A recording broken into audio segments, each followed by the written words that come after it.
Peasants and agriculture production means peasants कौन थे? The basic unit of agriculture society was the village. Agriculture society की basic unit क्या होती है? Village होती है। एग्रीकल्चर सोसाइटी गांव में रहती है, किसान गांव में रहता है। Inhabited by peasants who perform the manifold seasonal task. Peasants गांव में रहता है और वो सीजनल टास्क करता है, यानी कि अलग-अलग उसके एग्रीकल्चर सीजन होते हैं, रबी, खरीफ, जायद, इस तरीके के सीजन होते हैं। उन सीजन में वो अलग-अलग फसलें उगाता है। तो वो गांव का व्यक्ति होता है, गांव में रहता है throughout the year, tilling and soiling, sowing seeds, harvesting the crop, बीज बोना, खेत की जुताई करना, क्रॉप प्रोडक्शन करना, उसको हार्वेस्ट करना, ये उसका काम होता है। But rural India was not characterised by settled peasants production alone. लेकिन गांव में सिर्फ किसान नहीं होता था, केवल एग्रीकल्चर का प्रोडक्शन नहीं होता था, गांव में और भी चीजें होती थी। गांव में आर्टिस्ट भी होते थे, वो अपना मैन्युफैक्चरिंग करते थे, स्मॉल स्मॉल मैन्युफैक्चरिंग सेंटर्स हुआ करते थे गांव में, वो भी अपना काम करते थे।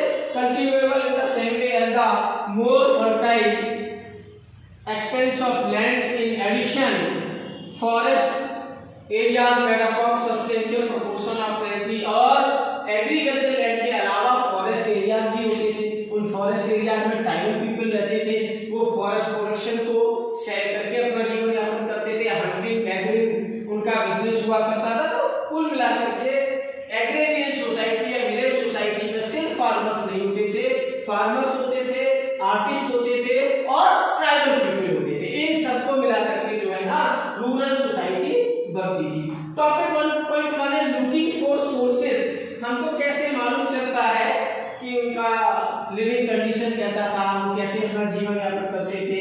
तो understanding of working of rural society does not come from those who work the land. सिर्फ खेती में काम करने वाले लोग, सिर्फ एग्रीकल्चर करने वाले लोग ही ग्रामीण सोसाइटी का हिस्सा नहीं होते थे। Peasants did not right about themselves, और वो खुद कुछ लिखते भी नहीं थे। यानी कि हम जो हिस्ट्री पढ़ते हैं एग्रीकल्चर सोसाइटी की, कृषक समाज की, गांव के लोगों की, वो इतिहास उनके द्वारा नहीं लिखा गया। उसको लिखने वाले लोग अलग होते थे, उसके अलग अलग सोर्सेस होते हैं। In 17th century chronicles and documents from the Mughal court, main जो सोर्स है 16th और 17th सेंचुरी के जो क्रॉनिकल्स वगैरह हैं वो मुगल कोर्ट से प्राप्त होते हैं। मुगल कोर्ट में जो दरबारी लेखक होते थे, कवि होते थे, वो लिखा करते थे अपने अपने तरीके से, और उन्होंने जो लिखा है वही उस जमाने के हमारा सोर्स ऑफ हिस्ट्री है। यानी कि कोर्ट का जो सोर्स होता था, इसमें सबसे इंपॉर्टेंट जो सोर्स है वो आईन अकबरी है, जिसका राइटर अबुल फजल था। अबुल फजल बहुत प्रसिद्ध लेखक था अकबर के समय में, और उसने भारतीय समाज का, स्पेशली द रूरल सोसाइटी, खास करके ग्रामीण समाज का बहुत अच्छे से डिस्क्रिप्शन किया है। उसने एक एक चीज को बड़े उसमें लिखा है, कई पार्ट्स में उसने बुक को डिवाइड किया हुआ है, और हर पार्ट में, हर लेसन में उसने एक अलग टॉपिक लिया है, अलग बात को समझाया है, अलग सामाजिक परिस्थिति को दर्शाया है। इस तरीके से उसने काम किया है। This text meticulously recorded the arrangements made by the state to ensure cultivation. इसमें ये भी है कि कल्टीवेशन कैसे होता था, एग्रीकल्चर प्रोडक्शन कैसे होता था, इसके बारे में भी उसने डिस्क्राइब किया है। इसके साथ ही अबुल फजल ने बहुत सारी चीजें, to level the collection to revenue by the agencies, revenue collection कैसे होता था, टैक्स कलेक्शन कैसे होता था, इसकी बात भी वो करता है। वो बताता है कि कौन रेवेन्यू कलेक्ट करता था, कैसे करता था, ये भी उसने आईन अकबरी में लिखा हुआ है। कौन सी वो एजेंसीज थी और कैसे रिलेशनशिप होती थी, क्या रिलेशनशिप होती थी एडमिनिस्ट्रेशन के बीच में और रूरल पीपल के बीच में, जमींदारों के बीच में, किसान के बीच में कैसा रिश्ता होता था, इस सब का भी डिस्कशन देता है। इन सबके बारे में भी वो बात करता है, बताता है। The central purpose of the Ain was to present the vision of Akbar's empire. Ain Akbari लिखने का उसका जो मूल उद्देश्य है, जो सेंट्रल पर्पस है, वो ये है कि अकबर के समय में साम्राज्य कैसा था, जनता कैसी थी, शासक कैसा था, शासन व्यवस्था कैसी थी, उसका रेवेन्यू सिस्टम कैसा था, प्रोडक्शन कैसे होता था, इकोनॉमी पॉलिटी कैसे साथ साथ चलती थी, सोसाइटी भी उसके साथ कैसे रन होती थी, इस सबको बताने के लिए उसने आईन अकबरी लिखी है। ये एक अच्छी पुस्तक है। और रूलिंग क्लास कौन था, एनी रिवोल्ट और assertion or autonomous power against the Mughal state was in the eyes of the author of the Ain। कोई ऐसा व्यक्ति था जो मुगल एम्पायर का विरोध करता था या उनके खिलाफ कोई विद्रोह तो नहीं होता था, हर चीज को उसने बड़े अच्छे तरीके से डिस्क्राइब करने की कोशिश की है। तो आइन बहुत इंपॉर्टेंट सोर्स है। Fortunately, however, the account of the Ain can be supplemented by descriptions contained in sources emanating from regions away from the Mughal capital। और आइन के अलावा और भी सोर्सेस मिलते हैं, मुगल कैपिटल से दूर के कुछ सोर्सेस मिलते हैं, कुछ हिस्टोरियंस हैं जो उसके बारे में लिखते हैं। These include detailed revenue records from Gujarat. Gujarat का रेवेन्यू रिकॉर्ड है जो उस समय की सोसाइटी के बारे में हमको बताता है। महाराष्ट्र और राजस्थान में जो 17th-18th सेंचुरी में जो डेटिंग सिस्टम था उससे भी हमको उस जमाने की हिस्ट्री की जानकारी होती है, तो वो भी एक इम्पोर्टेंट सोर्स है। All these sources record instances of conflicts between peasants, जमींदार and the states। peasants और जमींदार और स्टेट के बीच में कोई कॉन्फ्लिक्ट होता था क्या, तो इन सोर्सेज से उन कॉन्फ्लिक्ट्स की भी जानकारी हमको मिलती है ना। In process they give us insight into peasants perception and their expectation of fairness from the state. और राज्य से किसानों को क्या उम्मीदें थी, उनकी एक्सपेक्टेशंस क्या थी, वो पूरी होती थी कि नहीं होती थी, इनके बारे में भी ये डिस्क्राइब करता है। Topic number 2, peasants and their lands। term which Indo-Persian sources of Mughal period most frequently used to denote a peasant was raiya। मतलब Indo-Persian वर्ड्स उस समय यूज होते थे मुगल काल में, तो किसान को रैयत बोला जाता था, कहीं कहीं पर उसको किसान और आसामी भी बोलते थे।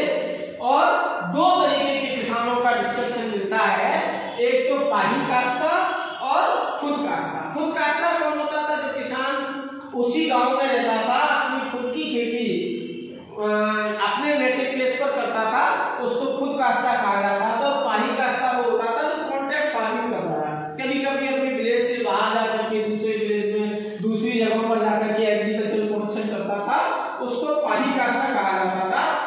और latter non resident of that village, मतलब नॉन रेजिडेंट होता था, वो उस गांव के लिए गांव में जाकर के वो खेती करता था, इसीलिए उसको पाही काश्ता कहा जाता था। For example force by economic distress after a famine. कई बार क्या होता था, कहीं पर अकाल पड़ गया है ना, अब इकोनॉमिक डिस्ट्रेस आ गया, अपनी जगह पर वो जहां नेटिव प्लेस है उसका वो सर्वाइव नहीं कर पा रहा है, तो दूसरी जगह चला जाता था, इसीलिए उसको पाही काश्ता बोला जाता था। Second, the average periods of north India possess more than a pair of bullocks and two plow। और किसान की जो इकोनॉमिक कंडीशन होती थी, ज्यादातर किसान ऐसा होता था जिसके पास एक जोड़ी बैल और 2 हल से ज्यादा नहीं होता था, मतलब इतना ज्यादा लैंड नहीं होता था कि वो 1 पेयर बुल्क से उसको नहीं कर पाए। ज्यादातर किसान के पास वही होता था। मोस्ट पसेस इवन लेस, किसी किसी के पास तो इतना भी नहीं होता था। गुजरात में जो पीजेंट्स होते थे उनके पास एन एवरेज 6 एकड़ ऑफ लैंड होता था, है ना। बंगाल में जो पीजेंट्स होते थे उनके पास एन एवरेज 5 एकड़ ऑफ लैंड होता था। और अपर लिमिट जो थी पीजेंट्स की वो 10 एकड़ हुआ करती थी, उसको रिच आसामी माना जाता था। जिसके पास 10 एकड़ लैंड होता था वो रिच आसामी कहलाता था। Cultivation was based on principle of individual ownership. Cultivation जो होता था वो इंडिविजुअल ओनरशिप के हिसाब से होता था। This 19th century description of peasants holding the Delhi Agra region would apply equally to 17th century. और दिल्ली आगरा रीजन में 17th सेंचुरी में भी ऐसा ही होता था। Cultivating peasants Assamese who plow up the fields make the limits of each field। और जो लोग खेती करते थे वो हर खेत का लिमिट बना देते थे, यानी उसकी बाउंड्री कर देते थे, बेड़े बना देते थे खेत पर और उसके अंदर करते थे। इससे आइडेंटिफिकेशन हो जाता था और डिमार्केशन भी हो जाता था, उससे ये मालूम चल जाता था ये खेत हमारा है और इसकी बाउंड्री ये है, उसका डिमार्केशन हो जाता था कि यहाँ से यहाँ तक हमारा खेत है, इस तरीके से होता था। नेक्स्ट है इरिगेशन एंड टेक्नोलॉजी। सिंचाई कैसे करता था किसान, कौन सी टेक्नोलॉजी थी? आज के जैसा टेक्नोलॉजी तो थी नहीं, सबमर्सिबल अवेलेबल है ना, स्टील बोर अवेलेबल है और बड़े हमारे पास मोटर इंजन वगैरह है जिससे हम इरिगेशन करते हैं। उस जमाने में ऐसा नहीं होता था, उस जमाने में सिस्टम थोड़ा अलग था। तो ज्यादातर जो लैंड होता था available labour and the mobility of peasants were 3 factors that accounted for the constant expansion of Since the primary purpose of agriculture is to feed people, basic staples such as rice, wheat और millets. खेती का जो basic purpose होता था rice, wheat और millets उगाना, इसलिए ताकि वो सर्वाइवल कर सके, अपने आप को जीवित रख सके, जीवन यापन कर सके, ये होता था. Most frequently cultivated crops area में जैसे 40 इंचेस और more of rainfall a year were generally rice producing 40 centimetre या 40 इंच या उससे ज्यादा एनुअल रेनफॉल होता था, वहां पर राइस का प्रोडक्शन होता था, और उससे कम एनुअल रेनफॉल होता था तो वहां पर दूसरी फसलें उगाई जाती थी. Monsoon remained the backbone of Indian agriculture.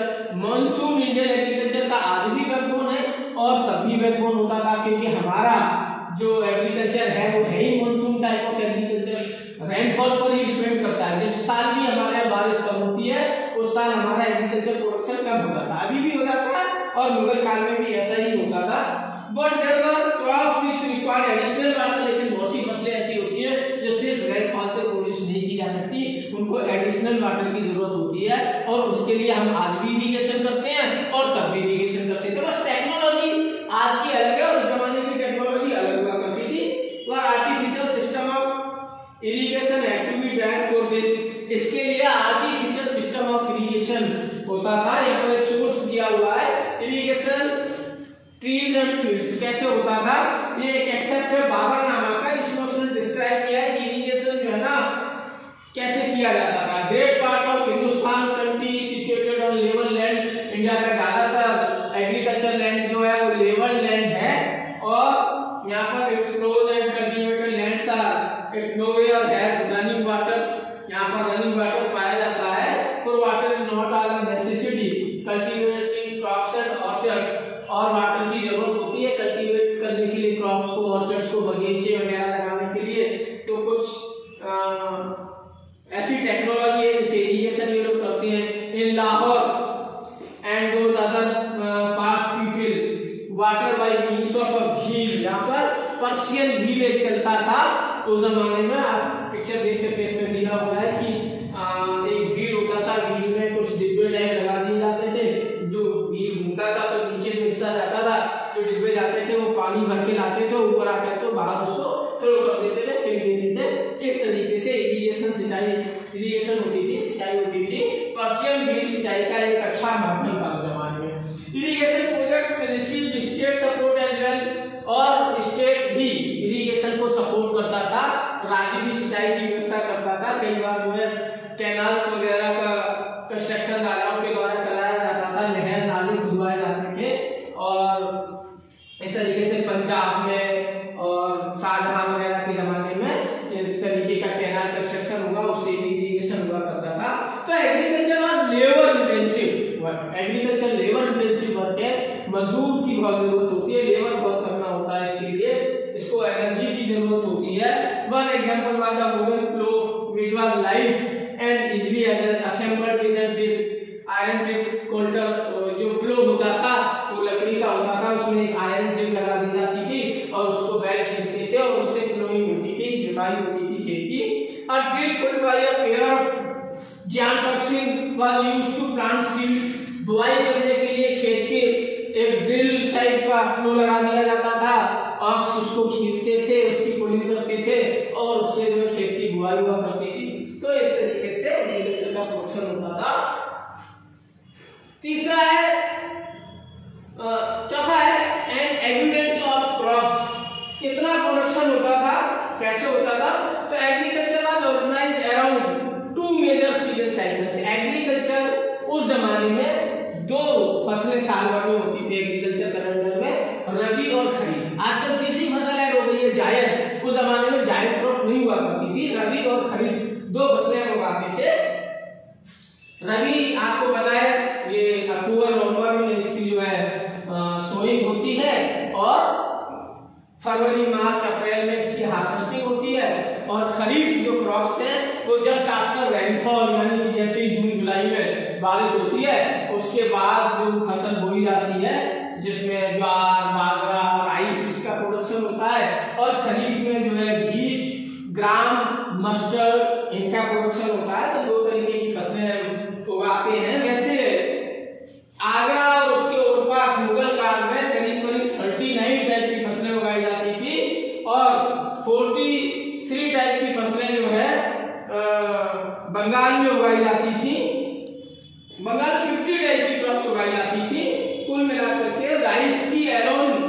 50 varieties थी वहां पर, अकेले 50 तरीके की राइस की वैरायटीज बंगाल में उगाई जाती थी। टोटल क्रॉप टाइप 43 हुआ करता था। दिल्ली आगरा के पास 39 टाइप की क्रॉप होती थी। इस तरीके से अलग अलग फसलें उगाई जाती थी। We often come across the term जिनसे कामिल, लिटरली परफेक्ट क्रॉप्स, मतलब कुछ फसलों को जिनसे कामिल बोला जाता है। जिनसे कामिल का मतलब परफेक्ट क्रॉप्स, यानी कि वो फसलें जिनका प्रोडक्शन बहुत अच्छा होता था, एवरेज प्रोडक्शन जिनका होता था, ऐसी फसलों को जिनसे कामिल बोलते थे। Mughal state and encourage peasants to cultivate such crops as they brought in more revenue, और इससे ज्यादा रेवेन्यू भी मिलता था। सीधी सी बात है, आज के एग्रीकल्चर लैंड में जब प्रोडक्शन ज्यादा होगा तो आपको रेवेन्यू भी ज्यादा देना पड़ेगा। उससे दोनों को फायदा है, फार्मर को भी फायदा है और स्टेट को भी फायदा है। स्टेट को रेवेन्यू ज्यादा मिलेगा और फार्मर को जब क्रॉप प्रोडक्शन ज्यादा होगा तो उसकी इनकम बढ़ जाएगी। तो इस तरीके से प्रोडक्शन हुआ करता था। Such cash crops also included various sorts of oil seed, for example mustard and lentils. कुछ कैश क्रॉप उस जमाने में भी किसान उगाते थे, मस्टर्ड, लेंटिल्स, ये कैश क्रॉप होती थी, यानी कि ये खुद के कंज्यूम करने के लिए नहीं उगाई जाती थी, इनको मार्केट में सेल करने के लिए उगाया जाता था, जिससे पैसा मिलता था किसानों को। This shows how subsistence and commercial production were closely intertwined in average peasant holding, यानी कि एक एवरेज किसान दोनों तरीके की फसलें उगाता था, कुछ अपने सर्वाइवल के लिए उगाता था, कुछ मार्केट के लिए उगाता था, जिससे उसका इनकम होता था और सर्वाइवल होता था। During the 17th century, several new crops from different parts of the world reached in India। फिर 17th century में दुनिया के अलग अलग हिस्सों से बहुत सारी क्रॉप्स यहाँ पर आ गई, जिसमें मेज है, जिसमें जो कि अफ्रीका से यहाँ पर आया, स्पेन से आया 17th सेंचुरी में। It was being listed as one of the major crops of western India. Vegetables, tomato, potato, chillies, ये बहुत सारी क्रॉप्स इस दौरान हिंदुस्तान में अलग अलग जगहों से आई। Second topic is the village community. Above account makes it clear that agriculture production involved the intensive participation and initiatives of the PMP। मतलब पिछले टॉपिक में हम लोगों ने पढ़ा कि एग्रीकल्चर मेन बिजनेस था और उसी से जो है प्रोडक्शन करने में ही लोग इन्वॉल्व ज्यादा होते थे। इंटेंसिव पार्टिसिपेशन, इंटेंसिव उसी में होता था लोगों का। How did this affect the structure of agrarian relations and rural society. लेकिन इस एग्रीकल्चर प्रोडक्शन का, इस एग्रीकल्चर सिस्टम का सोसाइटी पर क्या इफेक्ट होता था। मुगल काल में इस सिस्टम ने सोसाइटी को कैसे इफेक्ट किया था, to find out let's look at the social groups involved in agriculture expansion. तो इसको जानने के लिए हमको उन सोशल ग्रुप्स के बारे में स्टडी करनी होगी जो एग्रीकल्चर का एक्सपेंशन करते थे, जो एग्रीकल्चर करते थे, और वो सोशल ग्रुप कौन कौन से होते थे। We have seen that peasants had their lands in individual ownership. Peasants जो होते थे उनकी जो जमीन होती थी वो इंडिविजुअल ओनरशिप की होती थी, यानी कि अपनी खेती के वो खुद मालिक होते थे। At the same time they belong to a collective village community as far as many aspects of their social expensive work concern. और एक वो विलेज कम्युनिटी का भी हिस्सा होते थे, गांव का उनका अपना एक जो समाज होता था। There were three constituents of the community: the cultivators, the panchayat and the village head। तीन मेन पार्ट होते थे गांव की सोसाइटी के। एक तो कल्टीवेटर्स, खेती करने वाले लोग, फार्मर्स जिनको आप कह सकते हैं, पीजेंट्स जिनको आप कह सकते हैं। दूसरा पंचायत, गांव के सामाजिक व्यवस्था को चलाने के लिए, गांव का लॉ एंड ऑर्डर मेंटेन करने के लिए, समाज ठीक से चले, सब स्मूथ रनिंग करे, सब शांति से रहे, सब प्यार से रहे, सब एक दूसरे को कोऑपरेट करें, इसके लिए वहां पंचायत होती थी। और उस पंचायत का हेडमैन होता था जिसको मुकद्दम या मंडल बोला जाता था। और वो मुकद्दम या मंडल जो है पूरे गांव की व्यवस्थाओं का हेड होता था, पंचायत का हेड होता था, वो सारी चीजों को मेंटेन करता था। तो ये तीन पार्ट होते थे गांव की सोसाइटी के: cultivator, panchayat and headman, means who was called मुकद्दम और मंडल। Caste and the rural village. अब जाति व्यवस्था कैसी होती थी, जाति व्यवस्था का क्या रोल होता था एग्रीकल्चर सोसाइटी में। तो deep inequalities of the basis of caste and other caste like distinction means that the cultivators were a highly heterogeneous group। अब कास्ट का बड़ा डिफरेंस होता था, ये बहुत डिवाइडेड ग्रुप होते थे, यानी कि अलग अलग कास्ट होती थी, अलग अलग उनकी सोशल हायरार्की होती थी। Among those who tilled the land, there was sizable number who worked as menials और एग्रीकल्चरल लेबर्स, मजदूर, यानी कि जो उनके पास सीजेबल लैंड होता था, जमीन जिनके पास होती थी, ऐसे किसान कम होते थे और जो मजदूर टाइप के लोग होते थे, मजदूर जिनको बोला जाता था, जो लेबरर्स होते थे, उनकी संख्या ज्यादा होती थी सोसाइटी में। Despite the evidence of cultivated land, certain caste groups were assigned menial tasks and thus relegated to poverty। और एग्रीकल्चर के अलावा कुछ जातियां ऐसी होती थी जो सर्विट्यूड करती थी, सर्विस प्रोवाइड कराती थी दूसरी जातियों को, और वो एक तरीके से मेन्यूअल वर्क करती थी, लेबर वर्क करती थी, लोअर कैटेगरी का जिसको काम आप कह सकते हैं, उस टाइप का काम करते थे, तो वो पॉवर्टी ज्यादा फेस करती थी, उनकी इकोनॉमिक कंडीशन बहुत अच्छी नहीं होती थी। Now there was no census at that time. The little data that we have suggests that such groups comprise the large section of the village population। हालांकि जमाने में कोई सेंसस तो होता नहीं था, जनगणना नहीं होती थी, लोगों की गिनती नहीं होती थी, लेकिन जो डाटा अवेलेबल है उसके हिसाब से हम कह सकते हैं कि ऐसे लोगों की, मजदूर की, लेबर की, मैनुअल वर्क करने वाले लोगों की संख्या समाज में काफी ज्यादा हुआ करती थी। The least resources and were constrained by their position in the caste hierarchy, much like the Dalits of modern India। और इन लोगों को आप मॉडर्न इंडिया में जो दलित लोग होते हैं, मीडियम लेबर्स को आप मुगल काल के दलित से कंपेयर कर सकते हैं। Such distinctions had begun permeating into other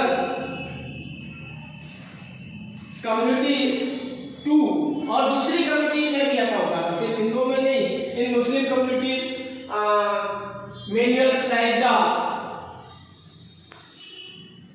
हलाल खोर scavengers were housed outside the boundaries of the village. मुस्लिमों में इनको हलाल खोर बोला जाता था, स्कैवेंजर्स बोला जाता था। Similarly the Mallahs are the literally son of boatman in Bihar और कंपेरेबल टू स्लेव्स। बिहार में जो मल्ला लोग होते थे, उन बोटमैन जो होते थे, उनको भी स्लेव कैटेगरी में रखा जाता था। तो ऐसी बहुत सारी कास्ट होती थी जिनको सोशल हायरार्की में बहुत लोअर दर्जे का माना जाता था, लोअर क्वालिटी का माना जाता था। There was a direct correlation between caste poverty and social status. Caste poverty और सोशल स्टेटस का डायरेक्ट रिलेशन था। जो लोअर कास्ट के होते थे उनका सोशल स्टेटस भी लोअर होता था और वो पॉवर्टी फेस करते थे, उनके पास पैसा नहीं होता था, उनका स्टेटस बहुत डाउन होता था। Such correlations were not so marked at intermediate levels. और इंटरमीडिएट लेवल में ऐसा कोरिलेशन नहीं था, मध्यम वर्ग में ऐसा कोरिलेशन नहीं था। और not in a manual from 17th century Marwar Rajput are mentioned as peasants. और 17th सेंचुरी में आप देखेंगे कि मारवाड़ में जो राजपूत होते थे उनको पीजेंट्स कहा गया है। से वही स्थिति उत्तर प्रदेश और हरियाणा में जाटों की होती थी। The Gauravas who cultivated land around Vrindavan Uttar Pradesh sought Rajput status in 17th century. Gaurav लोग होते थे वृंदावन के पास उत्तर प्रदेश में, इनका भी स्टेटस राजस्थान के राजपूतों के जैसा होता था, बड़े किसान होते थे। Caste such as the Ahir, Gurjar and Mali rose in the hierarchy because of the productivity of the cattle rearing and horticulture. और माली, गुर्जर, अहीर ये भी अच्छी कास्ट के होते थे क्योंकि ये एनिमल रियरिंग करते थे और इससे इनको इनकम आती थी, इसलिए इनका भी सोशल स्टेटस कुछ ठीक होता था। Fishing caste like the Sadgurs and Kavartar acquired the status of peasants। और ईस्टर्न इंडिया में सदगोर होते थे, कैवर्तार होते थे, इनका जो स्टेटस होता था वो भी पीजेंट्स का होता था। नेक्स्ट दूसरा पार्ट, ये तो बात होगी पीजेंट्स की, कल्टीवेटर्स की। दूसरा सोसाइटी का जो अंग होता था वो पंचायत होता था। तो एंड हेडमैन, विलेज पंचायत जो होती थी वो एल्डर्स की असेंबली होती थी, यानी कि गांव के बड़े बूढ़े लोगों को, अनुभवी लोगों को, समझदार लोगों को पंचायत का हिस्सा बनाया जाता था। Usually important people of the village with hereditary right over their property, जिनका प्रॉपर्टी पर भी अधिकार होता था, जो अनुभवी लोग होते थे, जो समृद्ध लोग होते थे, उनको पंचायत में रखा जाता था। In mixed caste village the panchayat was usually heterogeneous body and oligarchy। the panchayat represented various caste and communities in the village। जिस गांव में कई कास्ट कम्युनिटीज होती थी, तो सभी जातियों से लोगों को पंचायत के लिए चुना जाता था, वो पंचायत के मेंबर हुआ करते थे, सभी जाति के लोगों को उसमें रखा जाता था। Village menial cum agriculture worker was unlikely to be represented there, लेकिन जो मेनुअल लेबर्स होते थे, जो लोअर काम करने वाले लोग होते थे, लोअर कैटेगरी के लोग होते थे, उनको रिप्रेजेंटेशन बहुत मुश्किल से मिलता था, शायद मिलता ही नहीं था पंचायतों में। The decision made by these panchayat were binding on the members, और जो भी डिसीजन पंचायत लेती थी, जितने भी गांव पंचायत के मेंबर होते थे यानी कि वहां पे जो निवासी होते थे, उनको पंचायत का निर्णय मानना ही होता था।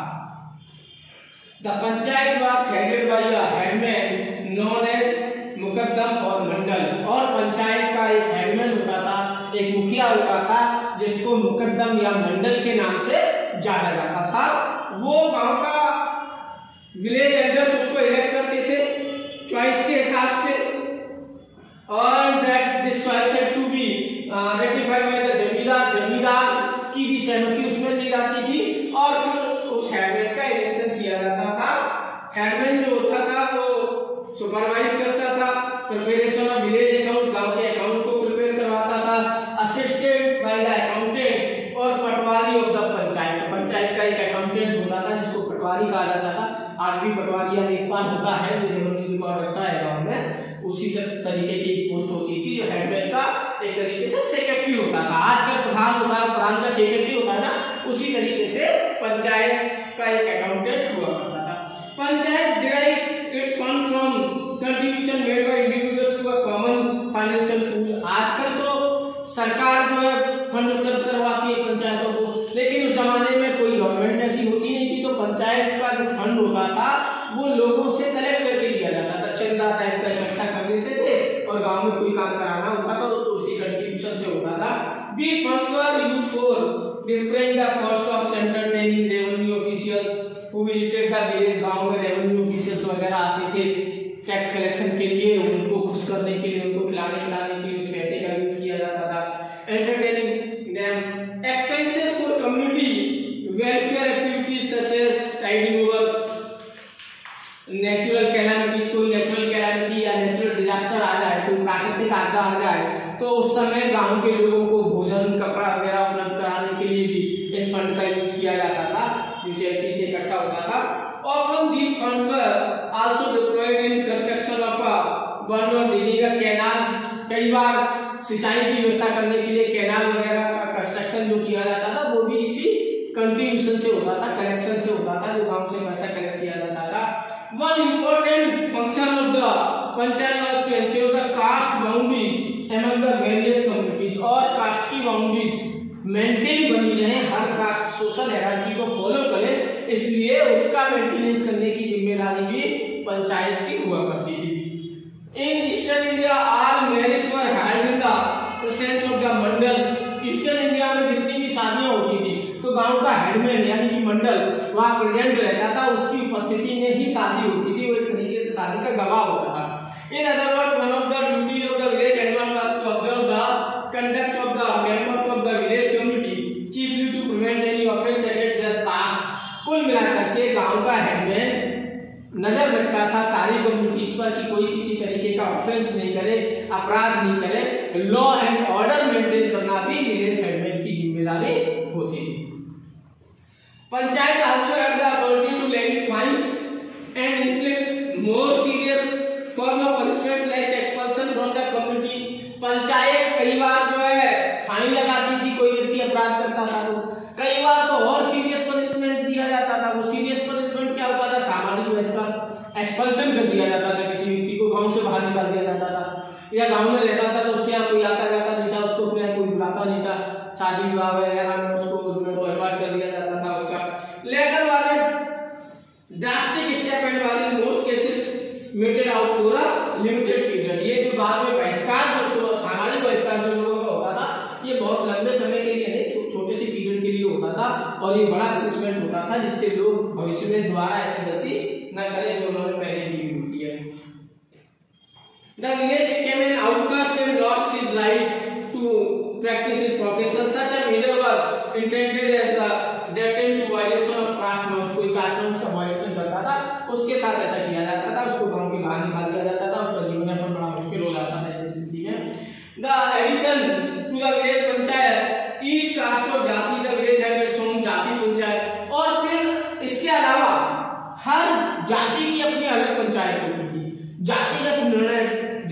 जाति के अंदर लॉ एंड ऑर्डर मेंटेन करने का काम ये पंचायतें क्या करती थी।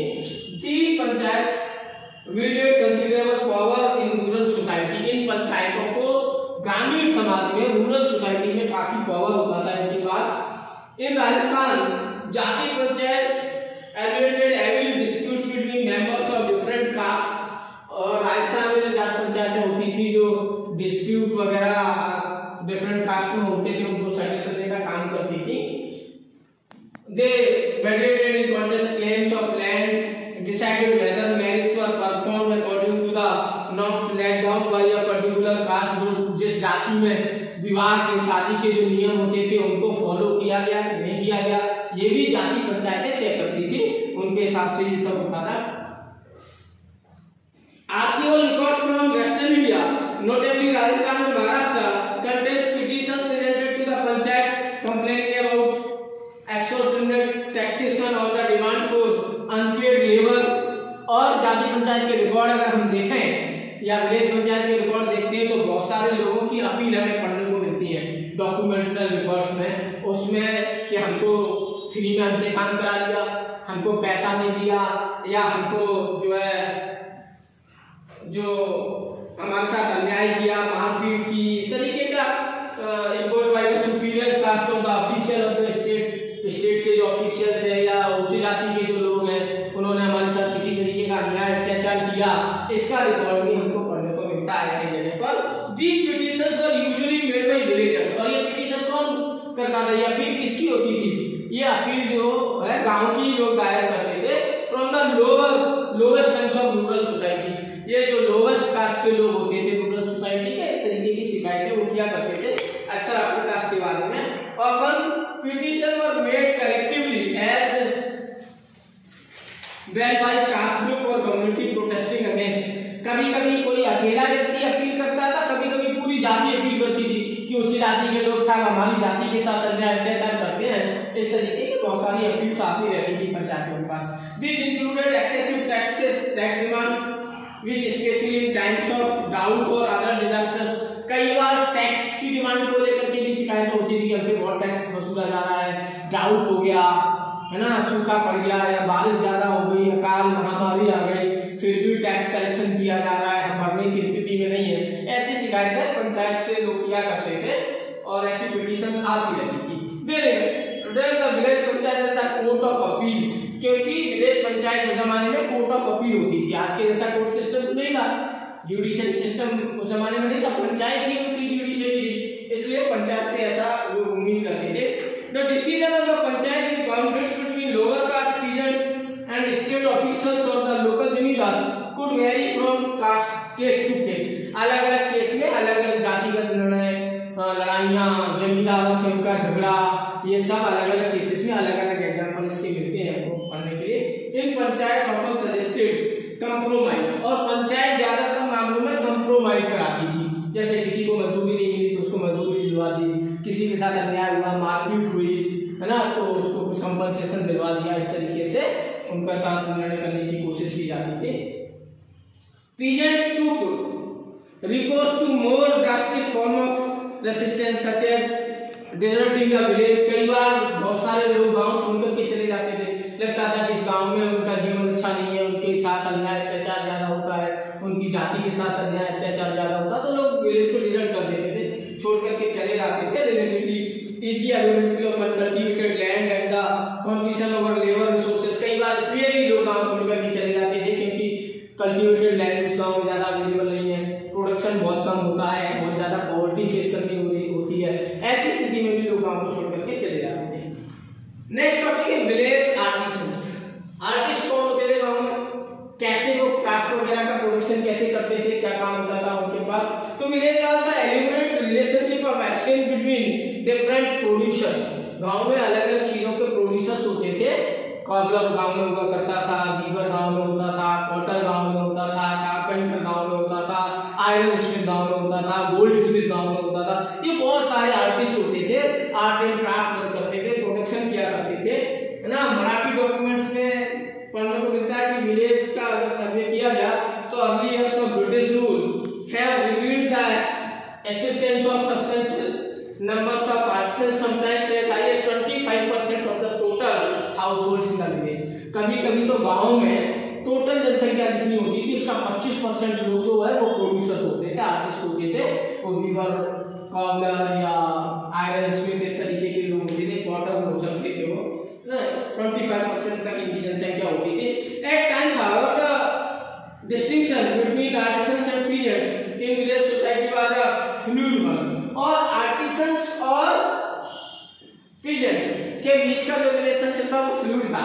मतलब बहुत सारे आर्टिस्ट खेती भी करते थे और प्रोडक्शन भी करते थे। जरूरत पड़ने पर वो जाकर के अपने खेत में काम कर लेते थे, हार्वेस्टिंग करते थे, एग्रीकल्चरल प्रोडक्शन करते थे, और फ्री टाइम में वो कारपेंटर का वर्क या पॉटर का वर्क या बार्बर का वर्क कोई और वर्क करते थे, आर्टिस्ट वर्क करते थे।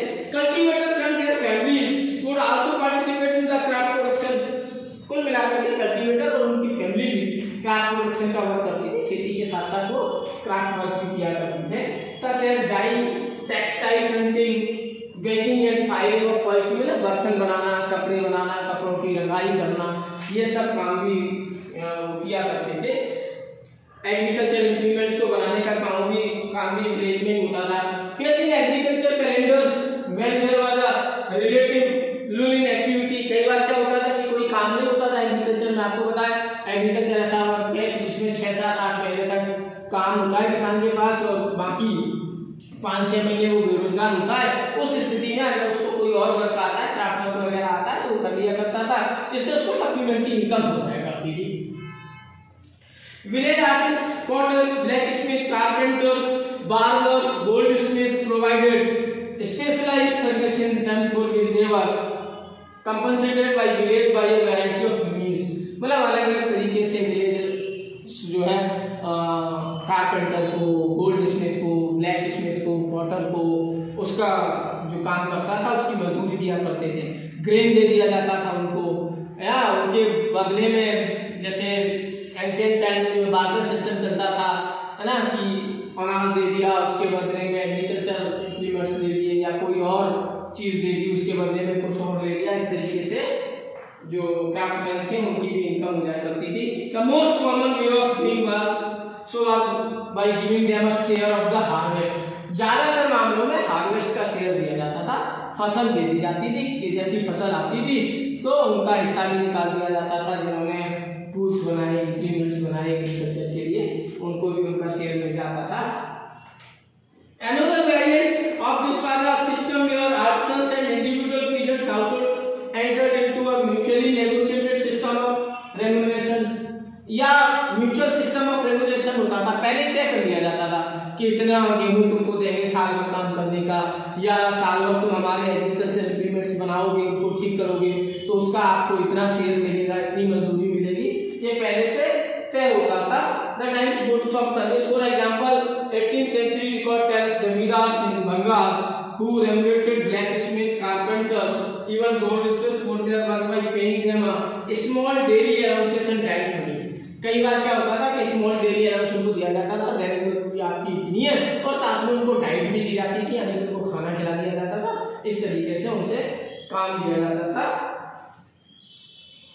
Such evidence is increasing because it indicates the integrative ways in which exchange networks operated at the micro level of the village। Cash remuneration was not entirely unknown either, और cash remuneration भी दिया जाता था, cash money भी दिया जाता था, और शेयर भी क्रॉप का दिया जाता था, अनाज वगैरह भी दिया जाता था। नेक्स्ट है आ लिटिल रिपब्लिक। लास्ट 2.4 टॉपिक है टॉपिक नंबर 2 का, वो है little Republic. How does one understand the significance of the village community. गांव का जो कम्युनिटी होती थी, गांव का जो समाज होता था, गांव की जो सोसाइटी होती थी, वो कैसे रन करती थी, उसकी अगर बात करें तो some British officials in the 19th century saw the village as a little republic. British officers 19th century में आकर के जब इंडिया का सर्वे करते हैं तो उनको लगता है कि इंडिया के गांव थोड़े थोड़े रिपब्लिक हैं, गणतंत्र के जैसे हैं, जहां पर जनता का शासन है, डेमोक्रेसी है, made up of farmers, partner sharing resources and labour में collective.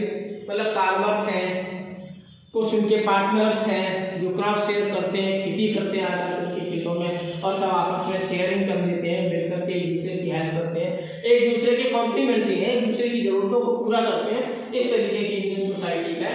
However, this was not a sign of rural egalitarianism. There was individual ownership of assets and deep inequalities based on caste and gender distinctions. हालांकि ये नहीं कह सकते कि सब मिलकर के आपस में करते हैं, अलग अलग जमीन पर अलग अलग लोगों का मालिकाना हक होता था, अलग अलग जातियों की अलग अलग सोशल और इकोनॉमिक कंडीशन होती थी, उनका स्टेटस अलग होता था, इस पर भी डिपेंड करती थी बहुत सारी चीजें। अब group of powerful individuals decided the affairs of the village, और गांव में कुछ पावरफुल लोग होते थे, वही डिसाइड करते थे कि गांव की व्यवस्था कैसे चलेंगी।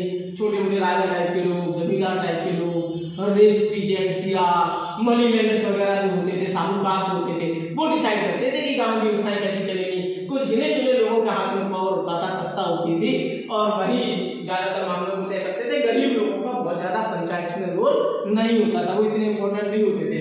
Exploited the weaker section and the authority to dispense justice, ये जो लोग होते थे, पैसे वाले लोग, बड़े लोग, ये इनजस्टिस करते थे लोअर कैटेगरी के लोगों के साथ, ये अन्याय ऐसा करते थे ना, और बहुत ही कम लोगों को जस्टिस मिलता था।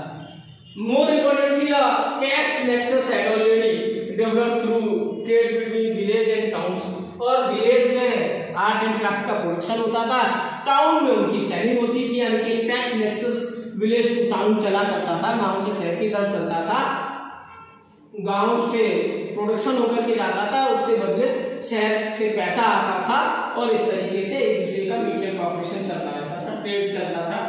Mughal revenue was assessed and collected in cash, और मुगल काल में जो रेवेन्यू कलेक्शन होता था वो कैश में होता था, यानी कि मुगल एम्परर जो है, मुगल रूलर्स जो है कैश में टैक्स वसूलते थे। Artisans producing for the export market, for example weavers, और जो आर्टिस्ट होते थे, वीवर्स, कॉलर, ये मार्केट में बेचने के लिए चीजें प्रोड्यूस करते थे। Advances were ways in cash and did producer of commercial products like cotton, silk और इंडिगो, इसके बदले में इनको एडवांस मिलता था, और उसके लिए वो कमर्शियल प्रोडक्ट प्रोड्यूस करते थे, कॉटन, सिल्क और इंडिगो का प्रोडक्शन किया करते थे। इस तरीके से सिस्टम चलता। So topic number 3 is women in agrarian society. You are studying female, peasants, zamindar and estate. Topic 3 is women in agrarian society. Means at the time of Mughals, what was the condition of women in the rural society or in the countryside or in the agrarian society? Which type of life the women were living? Which type of life the women were living? As we have observed in many different societies, the production process often involves men and women performing certain specific roles. जैसा कि आप जानते हैं, ज्यादातर समाज में कमाने का काम, field work, out of home jobs are done by the man. बाहर का काम, फील्ड वर्क, घर से बाहर का काम पुरुषों के द्वारा किया जाता है। And for the women certain works are assigned, और महिलाओं के लिए कुछ स्पेशल टास्क होते हैं। They have to take care of children, they have to take care of home, उन्हें घर में रहना है, उन्हें बच्चों की देखभाल करना है। तो ऐसा ही कुछ मुगल काल में भी था, हिंदुस्तान के समाज में भी था। In the context that we are exploring, women and men had to work shoulder to shoulder the fields. लेकिन कृषक समाज में तब भी और आज भी, आज तो कुछ कम महिलाएं खेती का काम करती थी, उस समय पर महिलाएं शोल्डर टू शोल्डर काम करती थी, यानी कि पुरुष अगर खेत पर जाकर के काम करता था तो महिलाएं भी उनके काम में हाथ बढ़ाती थी। अगर वो क्राफ्ट वर्क करता था, प्रोडक्शन वर्क करता था, तो भी वुमेन उसमें रोल प्ले करती थी। Men tilled and ploughed by women sowed, weeded, threshed and winnowed the harvest. पुरुष खेत जोतते थे, फसल काटते थे, तो महिलाएं बीज बोती थी या हार्वेस्टिंग में उनकी मदद करती थी। इस तरीके से इंडियन एग्रीकल्चर का पार्ट ऐसा था कि महिला और पुरुष दोनों साथ मिलकर काम करते। Basis of production was the labour and resources of the entire households. Basic जो सोर्स था वो ये था कि महिला पुरुष साथ मिलकर के काम करते थे, उनका काम करने का तरीका शोल्डर टू शोल्डर था। Animals, artisanal tasks such as spinning yarn, sifting and kneading clay for pottery and embroidery were among the many aspects of production dependent on female labour. और आर्टिस्ट जो होते थे, क्राफ्ट पर्सन जो होते थे, उनमें mostly जो काम होता था स्पिनिंग का, धागा बनाने का, shifting, kneading, clay for pottery, बर्तन बनाने के लिए मिट्टी लाना, उसको गूंदना, गूंद करके बर्तन बनाने लायक उसको तैयार करना, ये काम फीमेल के हाथ में होता था। एम्ब्रॉयडरी, कढ़ाई वगैरह कपड़ों में वो करती थी। अगर टेक्सटाइल वर्क होता था तो एम्ब्रॉयडरी का काम महिलाओं के हाथ में होता था। The more commercialise the product the greater the demand of women's labour to produce it. जितना कमर्शलाइजेशन बढ़ता गया उतनी महिलाओं की मांग बढ़ती गई, वुमेन लेबर की उतनी ज़्यादा नीड बढ़ती गई। यानी कि जितना ज़्यादा ट्रेड डेवलप हुआ, कॉमर्स डेवलप हुआ मुगल पीरियड में, उतना ही ज़्यादा वुमेन का रोल बढ़ गया आर्ट एंड क्राफ्ट वर्क में, प्रोडक्शन वर्क में, मैन्युफैक्चरिंग वर्क में। Women were considered an important resource in agrarian society also because they were child bearers in a society dependent on labour. Women का role इसलिए भी important था कि वो child bearer होती थी, वो बच्चों की देखभाल भी करती थी, उनको बायोलॉजिकली प्रोटेक्शन उनका करती थी, तो उससे लेबर तैयार होता था। तो कुल मिलाकर के चाइल्ड बियरर होने की वजह से भी महिलाओं का इम्पोर्टेंस था। Frequent pregnancies, death during childbirth often mean the shortage of wives. कई बार वाइफ्स की शॉर्टेज हो जाती थी क्योंकि बच्चे ज़्यादा होते थे, तो उस जमाने में आज की जैसी मेडिकल फैसिलिटीज़ नहीं थी, तो मेडिकल फैसिलिटीज़ के अभाव में कई बार वुमेन की डेथ जो रेशियो था वुमेन का वो ज़्यादा था। ये मिला करके मेडिसिनल फैसिलिटीज़ वुमेन के लिए उतनी अच्छी नहीं थी, इसलिए उनका लाइफ थोड़ा खराब था। Marriage in many rural communities require the payment of bride price rather than dowry to bride family. और उस जमाने में कई बार दहेज की जगह उल्टा लड़के वाले पैसा देते थे, क्योंकि शॉर्टेज ऑफ गर्ल्स होती थी, शॉर्टेज ऑफ वुमेन होती थी। डेथ की वजह से वुमेन का शॉर्टेज हो जाता था, तो चाइल्ड बियर करने के लिए दूसरी शादी पुरुष करता था कई बार, तो ऐसी स्थिति में उनको पेमेंट करना होता था ब्राइड ग्रूम की फैमिली को। Remarriage was considered legitimate both among divorce and widowed women. Divorce और विडो वुमेन के लिए रीमैरिज करना लेजिटिमेट था, न्यायोचित था, कुछ गलत नहीं माना जाता था। Importance attached to women as a reproductive force also meant that the fear of losing control over them was great। कुल मिलाकर के डर होता था लोगों के अंदर कि उनके ऊपर से कहीं उनका कंट्रोल नहीं हट जाए, यानी कि किसी महिला जो है ना परिवार को छोड़ करके चल ही नहीं जाए ना। तो 10 women are kept under strict control by the male members of the family and community. इसलिए परिवार के मेल मेंबर और समाज महिलाओं के ऊपर कंट्रोल रखता था, ज़्यादा कंट्रोल रखता था, स्ट्रिक्ट कंट्रोल रखता था, है ना। Documents from western India, Rajasthan, Gujarat, Maharashtra recorded petition set by women to the village panchayat. और ऐसे डॉक्यूमेंट्स मिलते हैं कि विलेज पंचायत को महिलाएं कई बार पिटीशन भेजती थी, अपनी अपील भेजती थी, अपनी समस्याएं भेजती थी। घरों के अंदर उनके साथ जो हैरेसमेंट होता था, जो उनके साथ अन्याय अत्याचार होता था, उसके खिलाफ कई बार पंचायत को रिक्वेस्ट करती थी, पंचायत को अपील करती थी, है ना, कि उनके साथ भी जस्टिस होना चाहिए, उनके साथ भी न्याय होना चाहिए। इसके लिए वो करती थी। The definitely of their husbands on the neglect of the wife and children by the male head of the house hold.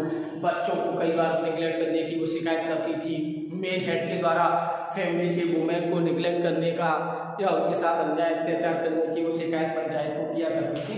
In most cases when women petitioned to the panchayat their names were excluded from the record। और जो महिलाएं पंचायत को इस तरीके की appeal भेजती थी, request भेजती थी, उनके नामों को एक्सक्लूड कर दिया जाता था, यानी कि पंचायत उनके नाम मेंशन नहीं करती थी कि किसने ऐसा रिक्वेस्ट भेजा है, किसने इस टाइप का वो भेजा है।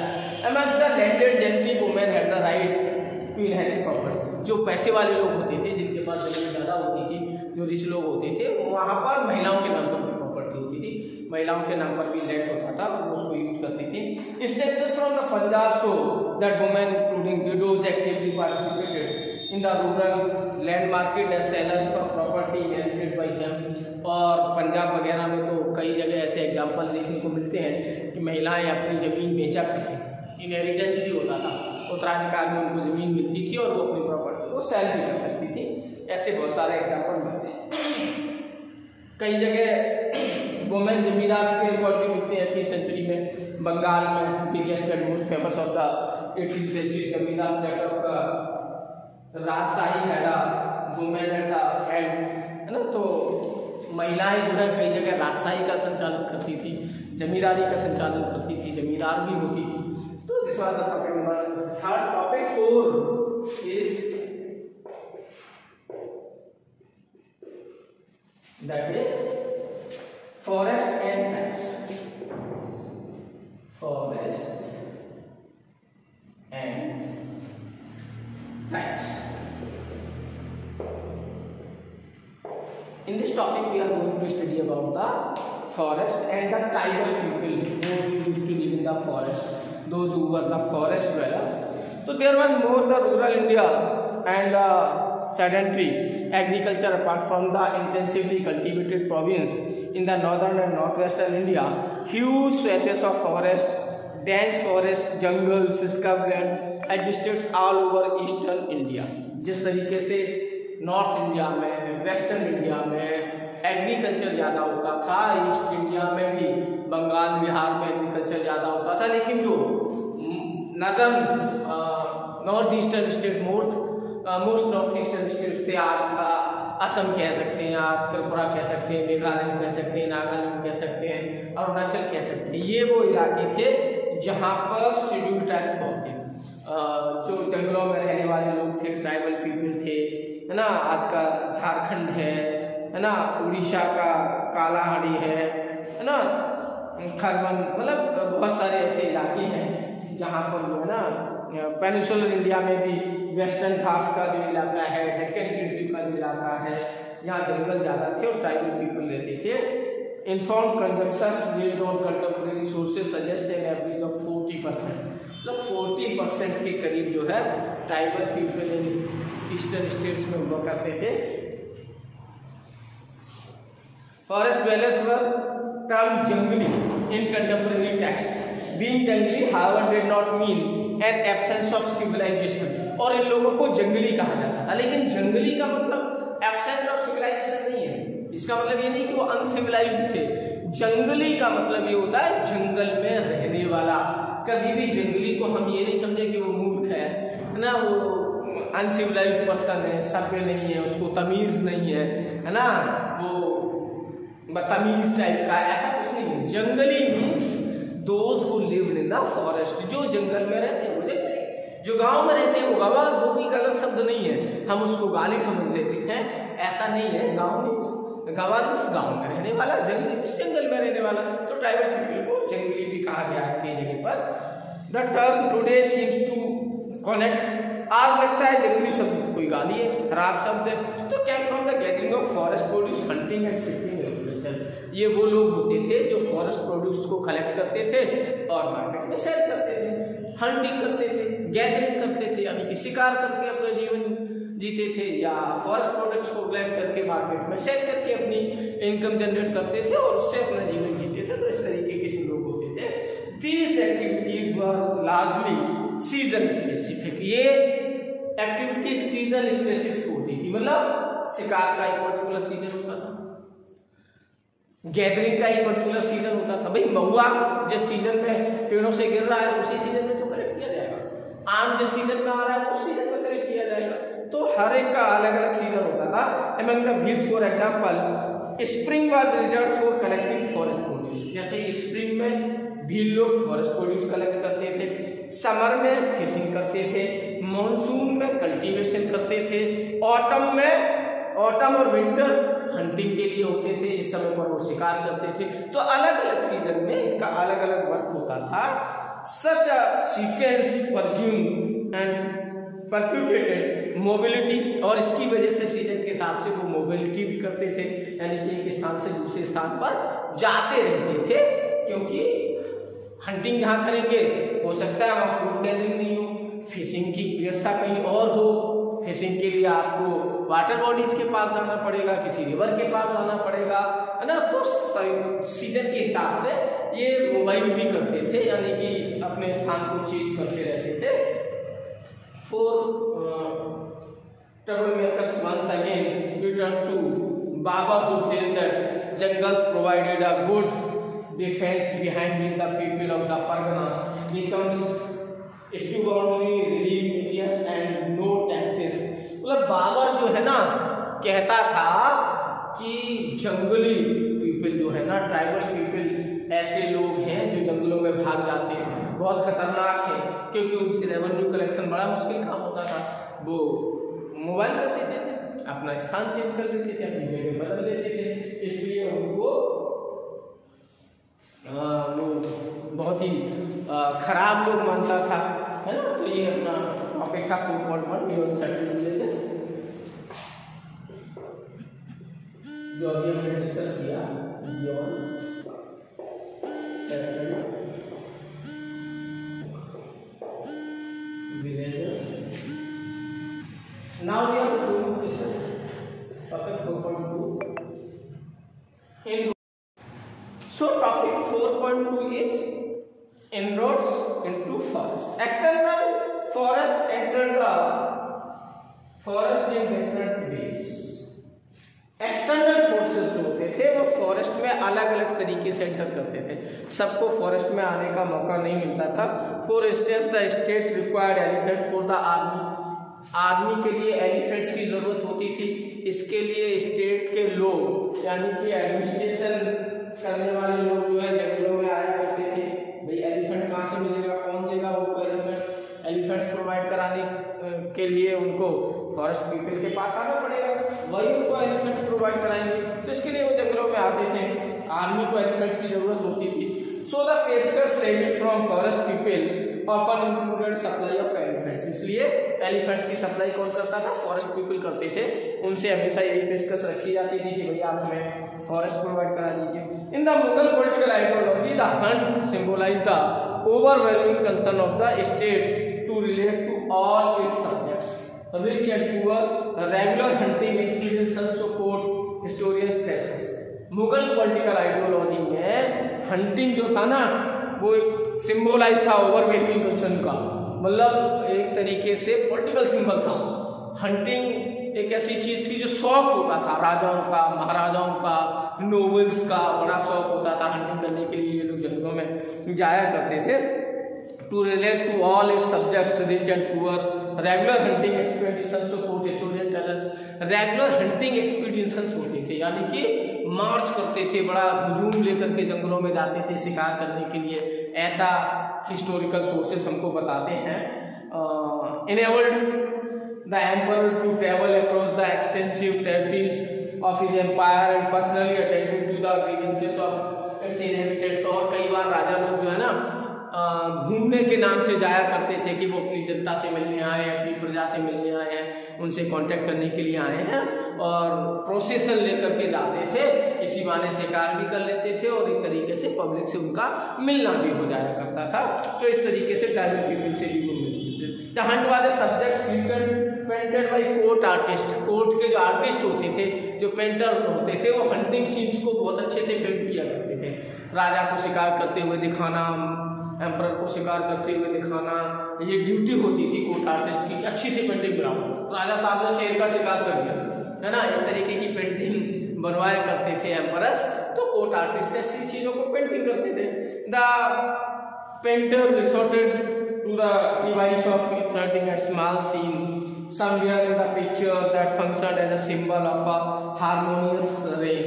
मतलब इस तरीके से ये दिखाया जाता था कि ये स्टेटस सिंबल है और हार्मनी के लिए भी जरूरी है, लोगों से इसी बहाने कांटेक्ट हो जाता है।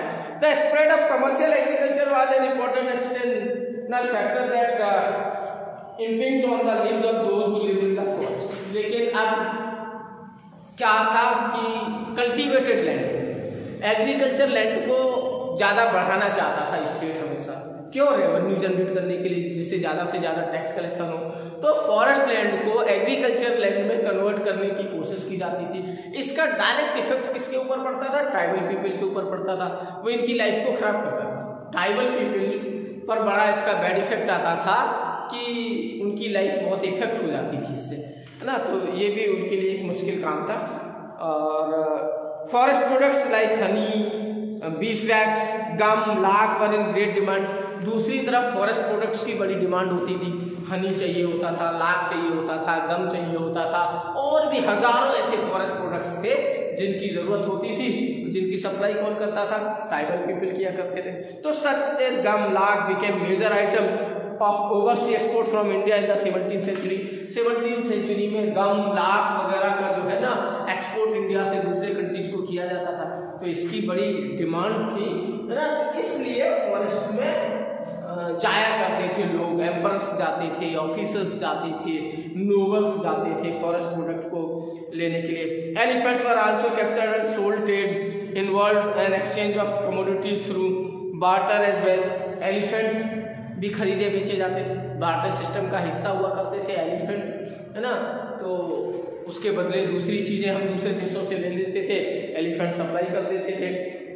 Trade between India and Afghanistan and town country, trade in the Punjab itself, Punjab के साथ में इसका ट्रेड होता था, अफगानिस्तान के साथ इस तरीके का ट्रेड होता था। Social factors too wrought change से lives of forest dwellers, social factors की वजह से भी ट्राइबल पीपल की लाइफ में चेंज आते रहते थे। Like the big man of the village community, tribe also had their चीफेस्ट, ट्राइबल कम्युनिटी के चीफ लोग हुआ करते थे, मुखिया लोग हुआ करते थे, उनके डिसीजन को सभी ट्राइबल पीपल फॉलो करते थे। Some even army, they recruited people from their lineage groups or demanded that their fraternity provide military services. Chief जो होता था वो अपने पास एक आर्मी रखता था, है ना। तो जो ट्राइबल पीपल होते थे उस आर्मी का हिस्सा होते थे, प्रोवाइड करते थे, उनको आर्मी सर्विस प्रोवाइड करते थे। Tribes in Sindh region had armies comprising 6000 cavalry and 7000 infantry. बड़ी बड़ी सेनाएं भी ट्राइबल पीपल की होती थी, जिसमें 6000 घुड़सवार, 6000 की पैदल सेना, 7000 घोड़ों की सेना, इस तरीके की बहुत सारी सेनाएं होती थी। In Assam the Ahom kings had their paiks people who were obliged to render military service in exchange for land. Assam में जो है पाइक पीपल हुआ करते थे जो मिलिट्री सर्विस प्रोवाइड करवाते थे, इसके बदले में उनको लैंड दिया जाता था। The capture of wild elephants was declared a royal monopoly by the Ahom Kings. Ahom राजाओं ने एलिफेंट कैप्चरिंग को तो लीगल कर दिया था कि एलिफेंट जो कैप्चर करके लाएगा उनको सुविधाएं मिलेंगी, इस तरीके की सुविधाएं वहां दी जाती थी। Through the transition from a tribal to a monarchical system had started much earlier. और ट्राइबल में भी मोनार्किकल सिस्टम बहुत जल्दी से शुरू हो गया था, यानी कि ट्राइबलों में भी किंग्स होते थे, चीफ्स जो होते थे वो एक तरीके से ट्राइबल पीपल के किंग हुआ करते थे। This can be seen from the ions observation on the existence of tribal kingdom in the north east. North east में बहुत सारे ट्राइबल किंगडम हुआ करते थे, आइए अकबरी में इसका डिस्क्रिप्शन मिलता है। For instance the coach Kings fought and subjugated a number of neighboring tribes in a long sequence of wars through the 16th and 17th century। 16th और 17th सेंचुरी में बहुत से ट्राइबल पीपल्स ने बहुत सारे वार लड़े दूसरे किंग्स के साथ में, अपने फॉरेस्ट लैंड को सेव करने के लिए, बचाने के लिए वो युद्ध भी लड़ते थे। तो इस तरीके से ट्राइबल किंग भी इंडिया में हुआ करते थे 16th और 17th सेंचुरी में। ये बहुत सारे हिस्टोरिकल सोर्सेस से हमको मालूम चलता है, आईने अकबरी भी इसके बारे में, अबुल फजल आईने अकबरी में लिखते हैं इसके बारे में। New cultural influences also began to penetrate into forested zones. और फॉरेस्टेड जोन्स में वैसे तो ट्राइबल पीपल का अपना एक कल्चर होता है, उनका अपना एक ट्रेडिशन होता है, उसके हिसाब से वो उनकी अपनी अलग लाइफ स्टाइल होती है, लेकिन कई बार एक्सटर्नल फोर्सेस उनकी लाइफ को इन्फ्लुएंस करते हैं, बहुत सारे तरीकों से इन्फ्लुएंस करते हैं। तो वो भी हमको देखने को मिलता है, हिस्ट्री के सोर्सेज ऐसा हमको बताते हैं कई जगह पर। Suggested that Sufi saints played a major role in the slow extension of Islam among agriculture communities. Agriculture communities में भी इस्लाम का प्रचार प्रसार करने के लिए सूफी संतों ने बहुत प्रयास किया। वो ट्राइबल पीपल के पास जाते थे, मिलते थे, उनको इस्लाम में कन्वर्ट करने की कोशिश करते थे। तो ये इफेक्ट हमको ट्राइबल पीपल की लाइफ में दिखाई देता है। Next topic is topic number 5 जमींदार। Topic 5 is Jamindar.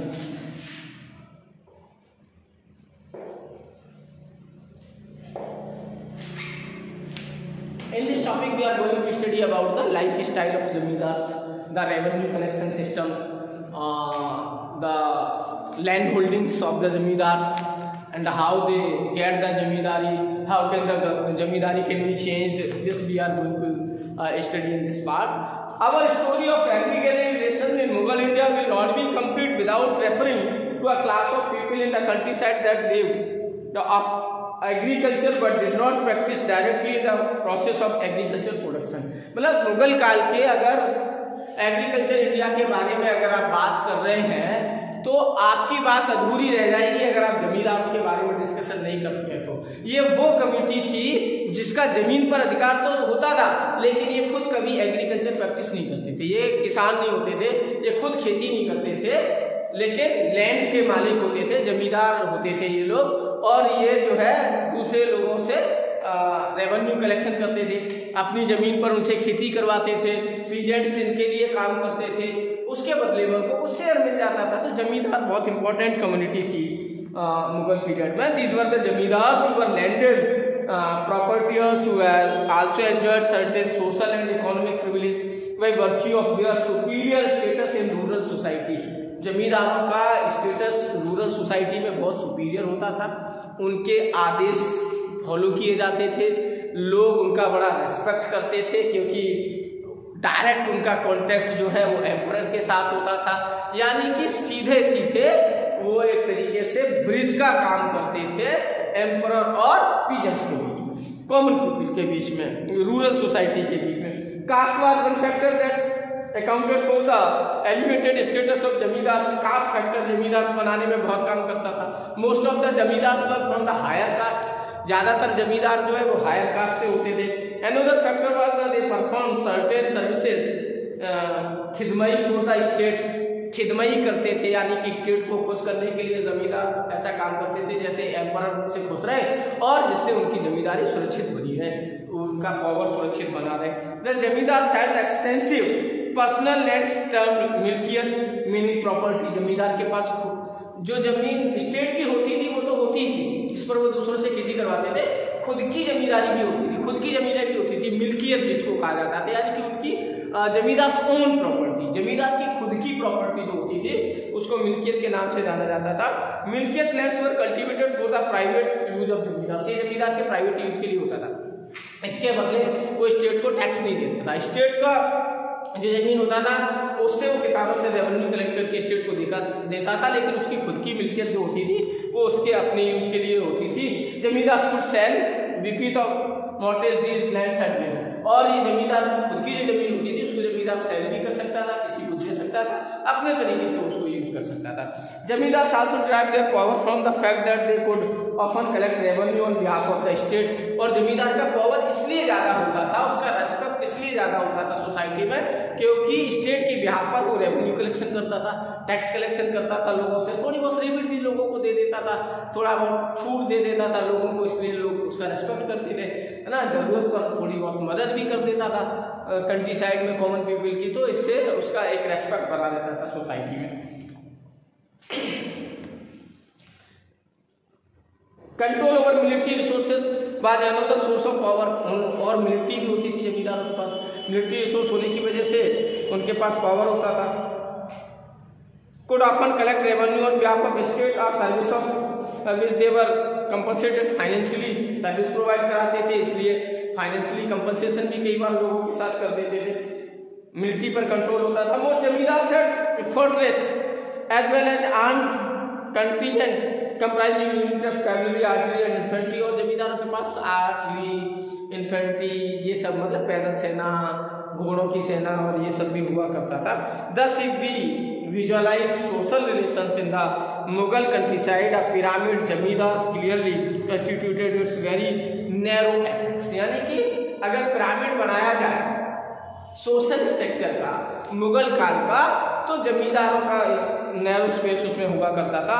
Abul Fazl's account indicates that an upper caste Brahmin Rajput combined have already established firm control over rural society, मतलब मोस्ट ऑफ द जमींदार जो होते थे वो ब्राह्मण होते थे, राजपूत होते थे, इनका रूरल सोसाइटी पर कंट्रोल होता था।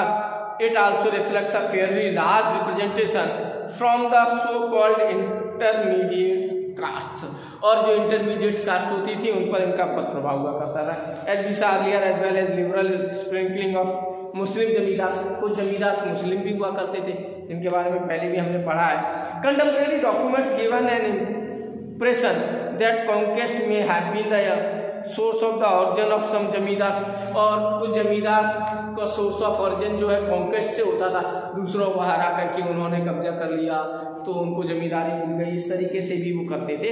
The dispossession of weaker people by powerful military chapters was quite often a way of expanding zamindari. Zamindari कई बार एक्सपेंड कर लेते थे बहुत सारे जमींदार। कैसे एक्सपेंड करते थे? जो वीकर जमींदार होता था उसको वो हरा देता था, है ना, और वो जमींदारी फिर उसको मिल जाती थी और उसका रेवेन्यू स्टेट को पहुंचाने लगता था, और एम्परर भी एक्सेप्ट कर लेता था कि चलो ये पावरफुल व्यक्ति है, इसी को जमींदारी दे दी जाए। तो more important were the slow process of zamindari consideration which are also documented in sources. और बहुत सारे मुगल काल के सोर्सेस और डॉक्यूमेंट्स ये बताते हैं कि जमींदारी का कंसोलिडेशन जो है बड़े स्लो तरीके से हुआ करता था। These involve colonisation of new lands by transfer of rights. New lands का कॉलोनाइजेशन भी जमींदार करते रहते थे। कई बार राइट ट्रांसफर हो जाता था, किसी और को जमीन ट्रांसफर हो जाया करती थी, है ना। People belonging to the relatively lower caste to enter the rank of zamindar से zamindar were bought and sold quite risky in this period. कई बार जमींदारी बेची और खरीदी भी जाती थी इस पीरियड में, तो कभी कभी लोअर कास्ट के लोगों को भी जमींदारी का मौका मिल जाता था, है ना। लैंड इनहेरिटेंस से मिल जाता था, ट्रांसफर से मिल जाता था, लैंड ट्रांसफर से मिल जाता था, या अपनी थोड़ा सा पैसा कमा करके रैंक बढ़ा करके, है ना, कई बार जमींदार बन जाते थे लोअर कास्ट के लोग भी। तो combination of factors also allowed the consideration of clan और लाइनेज बेस्ड जमींदारी।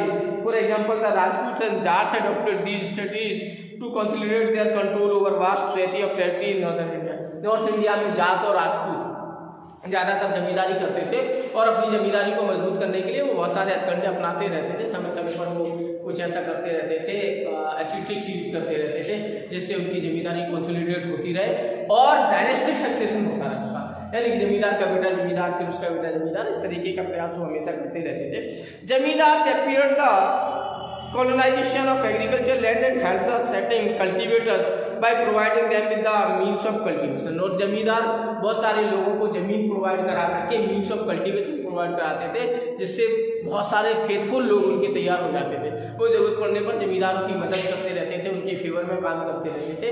ये भी जमींदारी को कंसोलिडेट करने का तरीका होता था। The buying and selling of zamindari accelerated the process of monetisation in the countryside. और जमींदारी को खरीदना बेचना मोनेटाइजेशन का बड़ा प्रोसेस था, इससे पैसे का संचालन खूब बड़ा ग्रामीण समाज में, है ना, लोगों के पास आता जाता रहता था। मिल्कियत लैंड्स ट्रांसफर करते रहते थे कई बार zamindar. There is evidence to show that zamindar often establish markets haats to which peasants also came to sell their produce. Zamindar हाट लगवाया करते थे, बाजार लगवाया करते थे रूरल एरिया में, जहाँ पर किसान आकर के अपना प्रोडक्ट वगैरह सेल करते थे, जिससे आसानी होती थी, किसान का भी प्रोडक्ट सेल हो जाता था आसानी से वहीं गांव में ही, और जमींदार को उससे भी थोड़ा पैसा मिल जाता था, थोड़ा टैक्स मिल जाता था, है ना, थोड़ा किराया वगैरह ले लेते थे, फेयर ले लेते थे। जो लोग सेल करने आते थे चीज़ें मार्केट में, उनसे थोड़ा सा टैक्स ले लेते थे, तो इससे जो है दोनों को ही, किसानों को भी सुविधा होती थी और जमींदार की इनकम भी बढ़ जाती थी। Although there can be little doubt of that zamindars were an exploitative class, their relationship with the peasantry had an element of reciprocity, paternalism and patronage. अब कई बार जमींदारों की दो तरह की छवि समझ में आती है। कुछ लोग कहते हैं वो बहुत जो है अन्याय अत्याचार करते थे लोगों के साथ, एक्सप्लोटेशन करते थे लोगों का, डिस्क्रिमिनेशन करते थे लोगों के साथ। लेकिन कई जगह ये भी पढ़ने में आता है कि वो पैट्रोनेज फिगर थे, फादर फिगर थे पब्लिक के लिए, जरूरत पर जनता की मदद करते थे, उनके संरक्षक हुआ करते थे, संरक्षण देते थे लोगों को। तो दो तरीके के फिगर समझ में आते हैं जमींदारों के।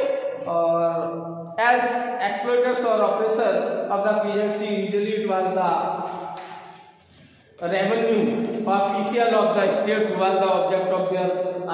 अब एक्सप्लोटिव इसलिए कहा जाता है क्योंकि वो रेवेन्यू कलेक्शन करते थे। एनी हाउ उनको रेवेन्यू कलेक्ट करके एम्परर तक पहुंचाना होता था। कई बार कोई देना नहीं चाहता था, रेवेन्यू नहीं देता था, तो जबरदस्ती भी वसूलने की जरूरत पड़ती थी। ऐसी कंडीशन में उनको एक्सप्लोटेटिव भी कहा जाता था। हाँ, कभी कभी ऐसी स्थितियां भी होती थी कि कोई डिजास्टर आ गया, फेमाइन आ गया, फ्लड आ गया, जिसकी वजह से क्रॉप प्रोडक्शन नहीं हुआ, और ऐसी स्थिति में भी कोई जमींदार अगर रेवेन्यू कलेक्शन कर रहा है तो वो एक्सप्लोटेटिव ही माना जाता था। इसलिए दो तरीके की, और कई बार वो मदद भी करता था, बहुत सारे जमींदार जो है रेवेन्यू कलेक्शन जो है कैंसिल कर दिया करते थे, डिले कर दिया करते थे, क्योंकि उनको लगता था कि इस बार फसल अच्छी नहीं हुई, या नेचुरल डिजास्टर की वजह से, फ्लड की वजह से, फेमाइन की वजह से, ड्राउट की वजह से प्रोडक्शन अच्छा नहीं हुआ। तो ऐसी स्थिति में वो कलेक्शन नहीं करते थे कई बार, तो इसलिए भी जो है उनको फादर फिगर भी कहा जाता है और एक्सप्लोटेटिव फिगर भी कहा जाता है। नेक्स्ट है लैंड रेवेन्यू सिस्टम। लास्ट जो अगला जो पार्ट है हमारा टॉपिक 6 जो है वो आपका लैंड रेवेन्यू सिस्टम है। इस चैप्टर में हम ये डिस्कस करेंगे कि रेवेन्यू कलेक्शन कैसे होता था, कितने % रेवेन्यू वसूला जाता था, या किस टाइप के लैंड से कितना रेवेन्यू लिया जाता था। तो हमारा जो टॉपिक 6 है, टॉपिक 6 लैंड रेवेन्यू सिस्टम।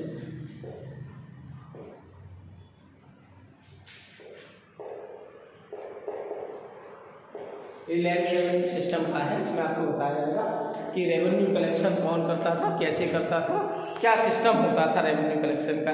तो revenue from the land was the economic mainstay of the Mughal empire. Mughal empire का मेन सोर्स ऑफ इनकम क्या था? Revenue collection. कर्ज लिया जाता था, भूमि से जो कर लिया जाता था, फसल से जो कर लिया जाता था, वही उनका सोर्स ऑफ इनकम होता था। देखिए taxation he main source of income है, चाहे वो आज की सरकार है चाहे उस जमाने की सरकार है। आज की सरकारें भी कहाँ किससे चलती है? टैक्स ही चलती है। कोई प्रधानमंत्री, कोई मुख्यमंत्री अपने घर से खजाना खर्च नहीं करता, कोई कहीं से पैसा लेकर के नहीं आता। वो पैसा जनता का होता है, हमारे टैक्स का पैसा होता है। हम डेली जो ट्रांजेक्शन करते हैं उन पर टैक्स लगता है, हमारी इनकम पर टैक्स लगता है। यही सोर्स ऑफ इनकम होता है आज की सरकारों का भी, और उस जमाने में भी revenue collection he source of income था।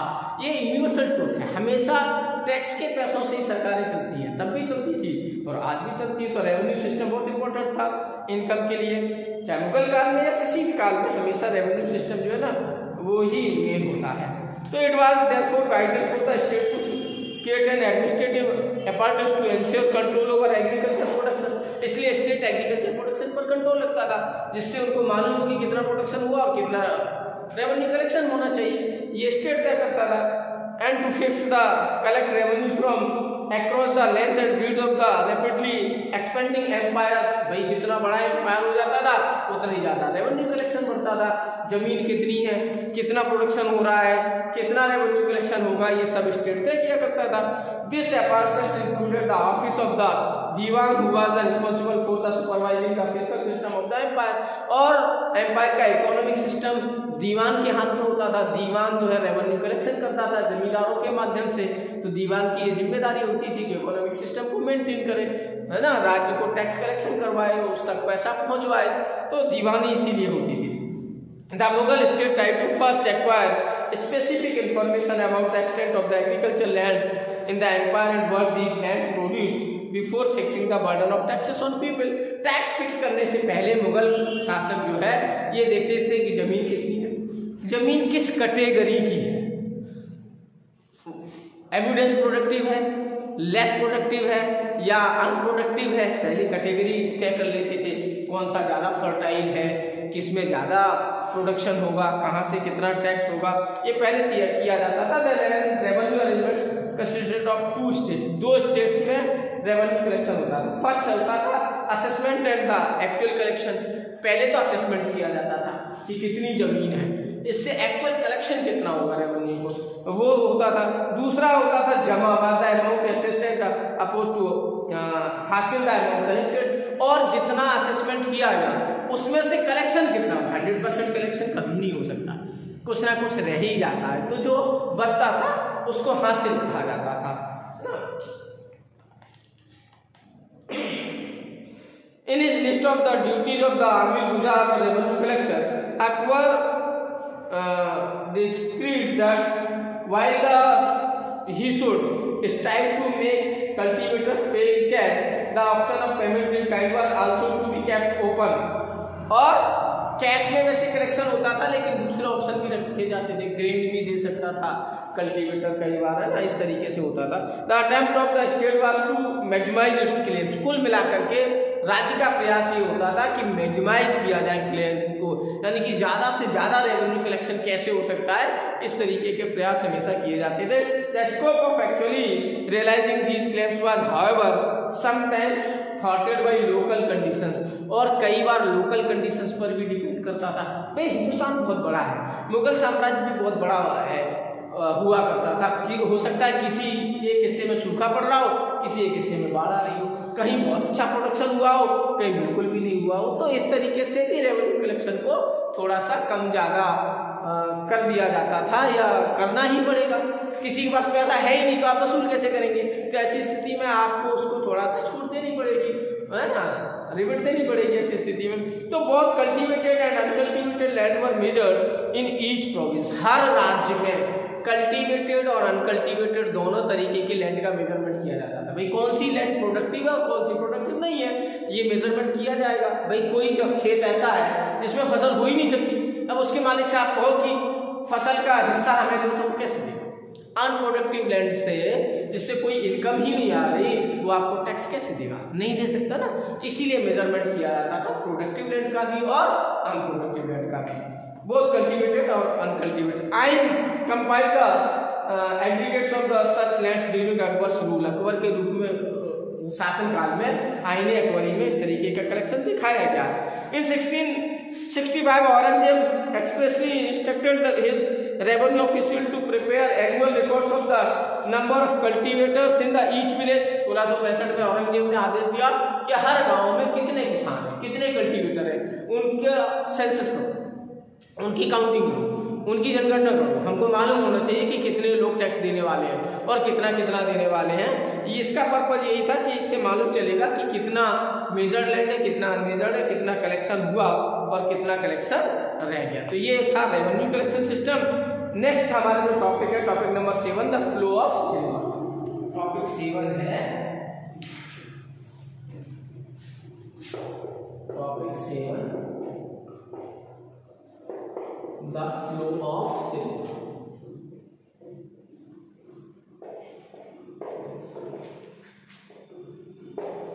फ्लो ऑफ सिल्वर, इसमें हम पढ़ेंगे कि किस तरीके से इंडिया में ट्रेड होता था और ट्रेड के द्वारा पूरी दुनिया से सिल्वर इंडिया में आता था। उस जमाने में इंडिया जिन चीजों का एक्सपोर्ट करता था दुनिया को, उसके बदले में उसको गोल्ड और सिल्वर मिला करता था। सिल्वर बहुत मिलता था। बहुत सारे कंट्री जो है इंडिया को जो चीजें हम दूसरे देशों को एक्सपोर्ट करते थे, उसके बदले में वो हमको जो पेमेंट करते थे, आजकल कैश में होता है, डॉलर में होता है, उस जमाने में पेपर मनी में होता है आजकल, उस जमाने में सिल्वर में हुआ करता था, सिल्वर कॉइन्स में हुआ करता था। तो the Mughal empire was among the largest territorial empire in Asia that had managed to consolidate power and resources during the 16th and 17th century. 16वीं और 17वीं शताब्दी में एशिया में मुगल एम्पायर सबसे बड़ा एम्पायर था। ट्रेड भी बहुत होता था, वहाँ रेवेन्यू कलेक्शन भी बहुत होता था, ट्रेड से बहुत इनकम आती थी, है ना, तो ये बड़ा सोर्स ऑफ इनकम था। These empires were the Ming China, Safavid Iran, Ottoman Turkey, ये सारे एम्पायर्स थे जिनके साथ मुगल एम्पायर जो है ट्रेड करता था, कॉमर्स करता था, ट्रेड रिलेशंस इनके साथ थे, है ना। The political stability achieved by all these empires had created vibrant networks of overland trade from China to the Mediterranean Sea। और इन साम्राज्यों के बीच में सफाविद हो गए, ओटोमन हो गए, मिंग हो गए, चाइना से लेकर के मेडिटेरियन सी तक का ट्रेड ये कैप्चर करते थे। इंडिया का मुगल एम्पायर भी इसका हिस्सा था। Voyage of discovery and the opening of the new world resulted in a massive expansion of Asia's trade with Europe। नए नए समुद्री रास्ते खोजे जा रहे थे, उनसे ट्रेड होता था। एशिया से लेकर के यूरोप तक ट्रेड समुद्री रास्तों से चलता था। This resulted a greater geographical diversity of India's overseas trade as well as an expansion in the commodity composition of this trade and expanding trade brought in huge amounts of silver bullion into Asia to pay for good procured from India।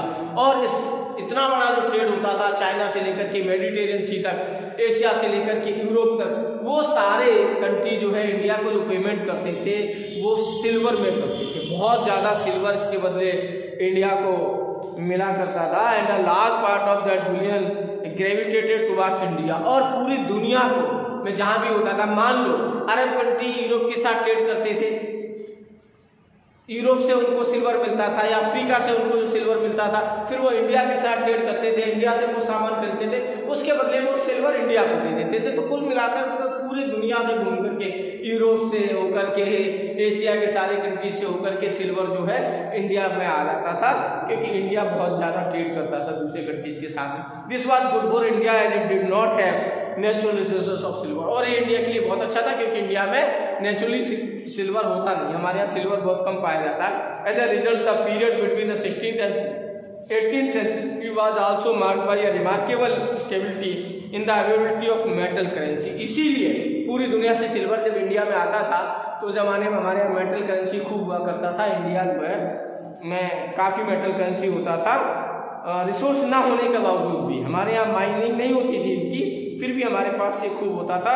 India में रुपया silver का खूब चलता था। This facilitated an unprecedented expansion of minting of coins and the circulation of money in the economy as well as the ability of the Mughal state to extract taxes and revenue in cash. और जब इतना सारा silver आता था, लोगों के पास पैसा आता था, तो मुगल एम्पायर को भी सिल्वर करेंसी खूब मिलती थी, टैक्स में सिल्वर कॉइन्स वगैरह मिलते थे। और the testimony of an Italian traveler Giovanni Carelli who passed through India in 1690 provides a graphic account about the way silver traveled across the globe to reach India। एक Italian traveller Giovanni जो था 1690 में India आया, उसने पूरा description दिया कि किस तरीके से पूरी दुनिया से घूम फिर करके सिल्वर जो है इंडिया आया करता था। इंडिया का ट्रेड और कॉमर्स इतना डेवलप था कि पूरी दुनिया से जो है सिल्वर जो है इंडिया में आ जाता था। The phenomenal amounts of cash and commodity transaction in 17th century India, किस तरीके से 17th सेंचुरी के इंडिया में ट्रांजेक्शन होता था, सिल्वर इंडिया में आ जाता था पूरी दुनिया से घूम फिर करके, ये वो बताता है। Now we have reached the last topic of the chapter, that is the Ain i Akbari of Abul Fazl Allami.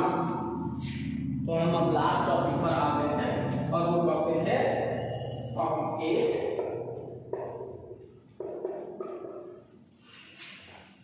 The आइन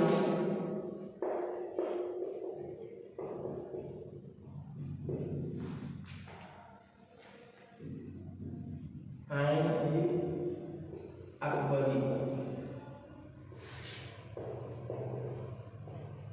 आइन अकबरी ऑफ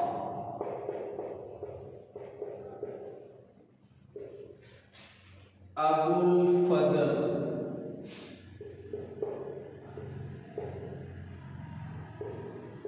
अबुल फजल ने आईने अकबरी लिखी है, जो बहुत इंपॉर्टेंट डॉक्यूमेंट है उस समय का, जिसमें बड़े डिटेल्ड तरीके से revenue collection, administrative system, society, economy, culture, tradition, language, सबका उसने अलग अलग पार्ट्स में डिवाइड करके डिस्क्रिप्शन दिया है।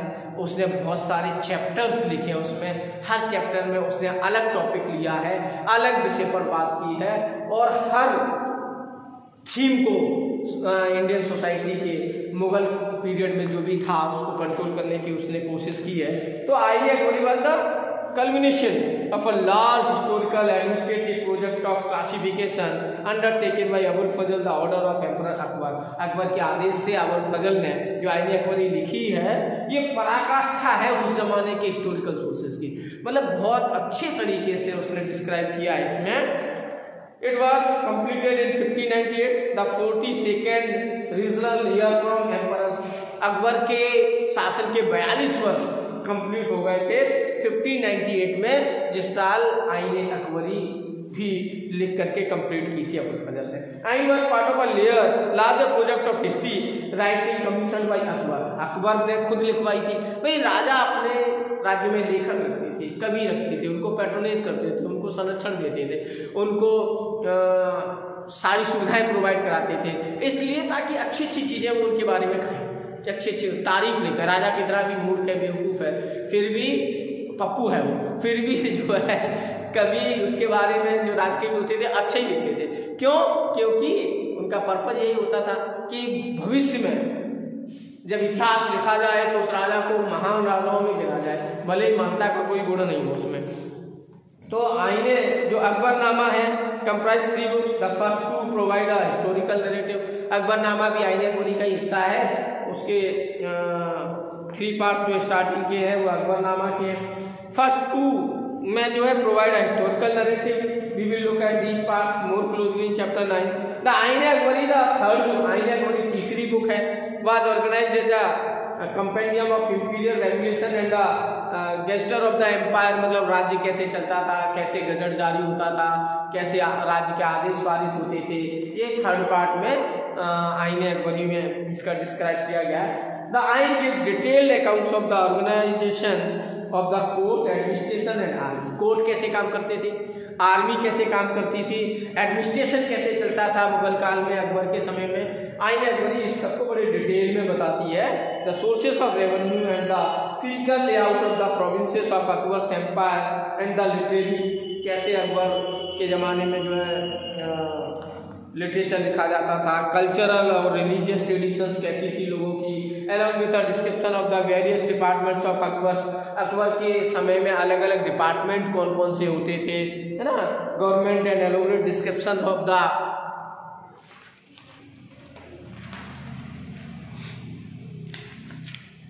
वेरियस प्रोविंसेस, अलग अलग जो सूबा होते थे, अलग अलग जो राज्य होते थे, अलग अलग जो प्रोविंस होते थे वो कौन कौन से होते थे, उसका एडमिनिस्ट्रेशन कैसे चलता था। आईने अकबरी में इन सब का क्वांटिटेटिव इंफॉर्मेशन है। Collecting and compiling this information systematically was an important imperial exercise. और इन सबको कलेक्ट करना, फिर उनको पब्लिश करना, उनको लिखना, ये बड़ा इंपीरियल एक्सरसाइज था। राजा इस सबको करवा सकता था। It inform the emperor about the varied and diverse customs and practices prevailing across his extensive territories. राजा की टेरिटरीज तो बहुत बड़ी होती थी। मुगल काल में जो इंडियन एम्पायर था बहुत बड़ा हुआ करता था। अब राजा अपने पूरे राज्य के बारे में नहीं जानता था, कहाँ कौन सी भाषा बोली जाती है, कहाँ का कल्चर क्या है, कहाँ का ट्रेडिशन क्या है। इसके लिए उसको लेखकों के माध्यम से जानकारियाँ कलेक्ट करनी होती थी। आईने अकबरी इसी टाइप का एक कलेक्शन है। इन्हीं चीजों को बताने के लिए अकबर ने आईने अकबरी लिखवाया था। द आइन is made up of 5 books. 5 books हैं, 5 पार्ट हैं इसके, दफ्तर जिनको बोला जाता है। पहले जो 3 हैं उसमें एडमिनिस्ट्रेशन है। द फर्स्ट बुक कॉल्ड मंजिल आबादी, पहली किताब जो मंजिल आबादी उसको नाम दिया गया है। इसमें imperial house hold and it's maintenance, मतलब राजमहल, राजा का परिवार और उसका मेंटेनेंस कैसे चलता था उसके बारे में है। जो सेकेंड बुक है वो सिपाह आबादी, यानी कि covers the military and civil administration, जिसमें मिलिट्री और सिविल एडमिनिस्ट्रेशन की बात की गई है सेकेंड बुक में। This book includes notice and short biographical skills of imperial officers, जो मनसबदार होते थे, जो पोएट्स होते थे, आर्टिस्ट होते थे दरबार में, उन सब के बारे में इसमें लिखा गया।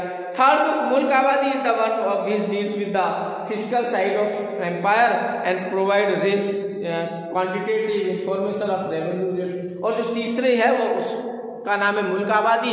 इसमें रेवेन्यू कलेक्शन के बारे में, पब्लिक के बारे में, उसकी इकोनॉमिक कंडीशन के बारे में और इकोनॉमिक सिस्टम ऑफ स्टेट के बारे में बताया गया है ना, वो सब है। By the account of the 12 provinces, 12 province हुआ करते थे अकबर के ज़माने में, उन सब का अकाउंट इसमें है।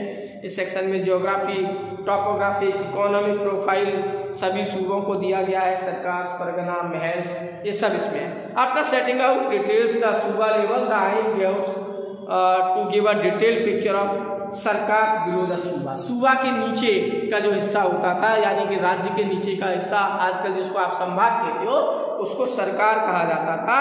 This it does in the form of tables which have 8 columns given the following information। 8 column बना करके अबुल फजल ने आईने अकबरी में इसको डिवाइड किया है।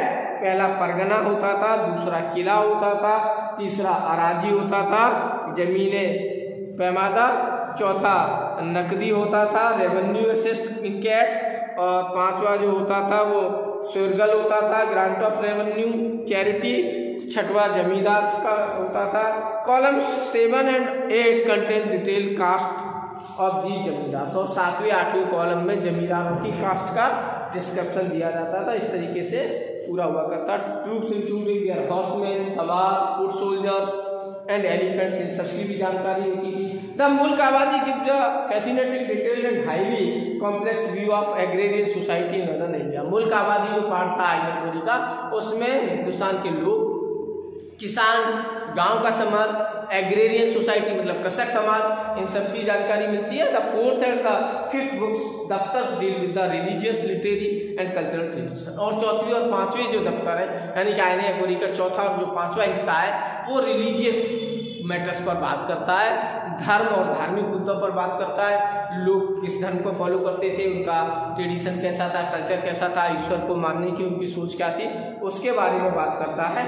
India and also contain a collection of Akbar's auspicious sayings. और अकबर ने जो दीन इलाही शुरू किया था उसने जो ऑस्पिशियस सेइंग कही हैं उसके बारे में भी बात करता है। Although the Ain was officially sponsored to record detailed information to facilitate emperor Akbar governance empire. कुल मिलाकर के आईने अकबरी में अकबर की तारीफ, अकबर किस तरीके से अच्छे ढंग से एडमिनिस्ट्रेशन चलाता था, है ना, क्यों अकबर को अकबर महान कहा गया है, इसलिए आईने अकबरी उसने लिखवाई थी कि ऐसा शो किया जाए कि अकबर बहुत महान किंग था, इसलिए इस तरीके से उसको दिखाया। It was much more than a reproduction of official papers. तो ये केवल ऑफिशियल पेपर नहीं है, ये कल्चर को भी बताता है, ये ट्रेडिशन को भी बताता है, ये टोपोग्राफी को भी बताता है यानी कि ज्योग्राफी को भी, इकोनॉमिक सिस्टम को भी, कल्चर को भी, ट्रेडिशन को भी, रिलीजन को भी, फार्मर्स को भी, जमींदार्स को भी, मनसबदार्स को भी, किंग्स को, एम्परर्स को, सबकी बात करता है। इसलिए एक बहुत बड़ा कलेक्शन है।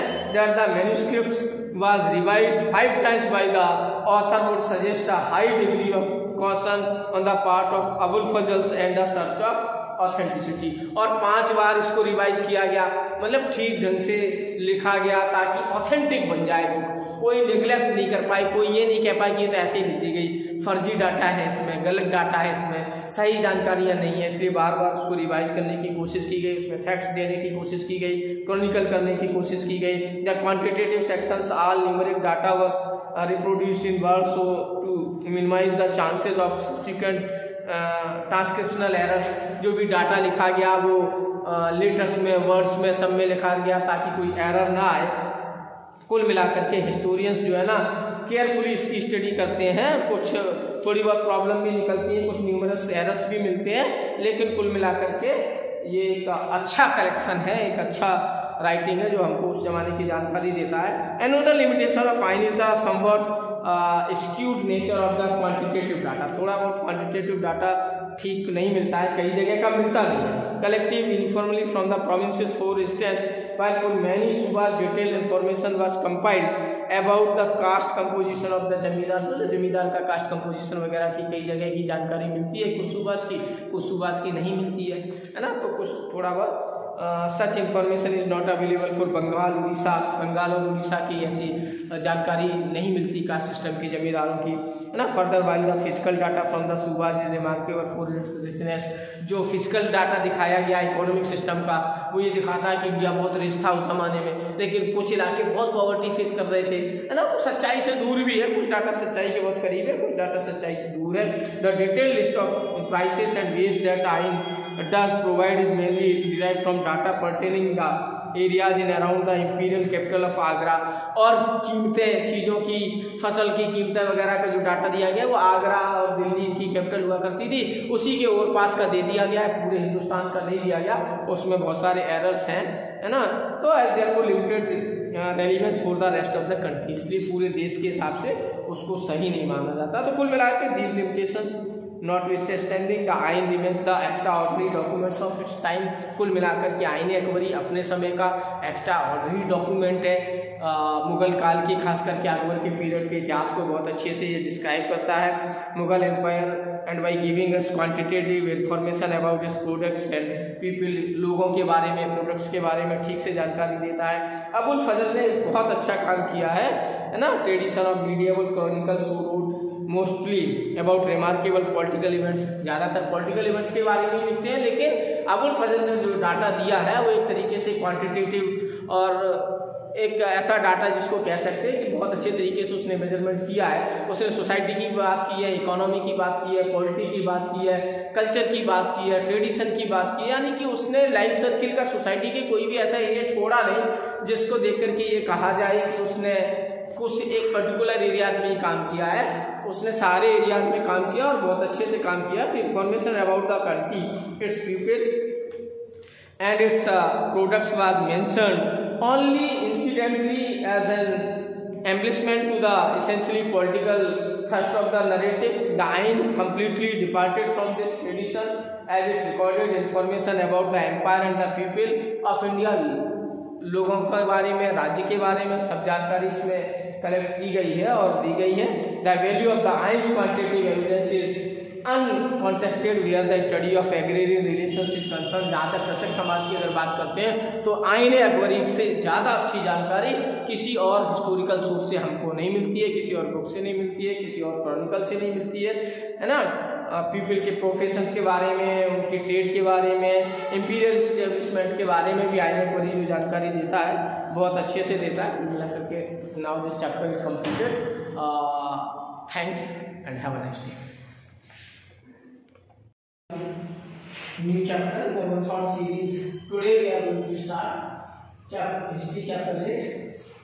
Peasants, Zamindars and state, agrarian society and the Mughal empire. Means we are going to study about the agricultural society, agrarian society, कृषक समाज हिंदुस्तान का, peasants और उसकी सोसाइटी, मुगल एम्पायर में लोगों की कंडीशन कैसी थी, इसके बारे में चैप्टर है। What we are going to study in this chapter, इस चैप्टर में हम लोग क्या क्या पढ़ेंगे, कौन कौन से टॉपिक्स कवर करेंगे, क्या सीखने जा रहे हैं इस चैप्टर में, हम उसकी बात करते हैं। Topic number 1, peasants and agricultural production.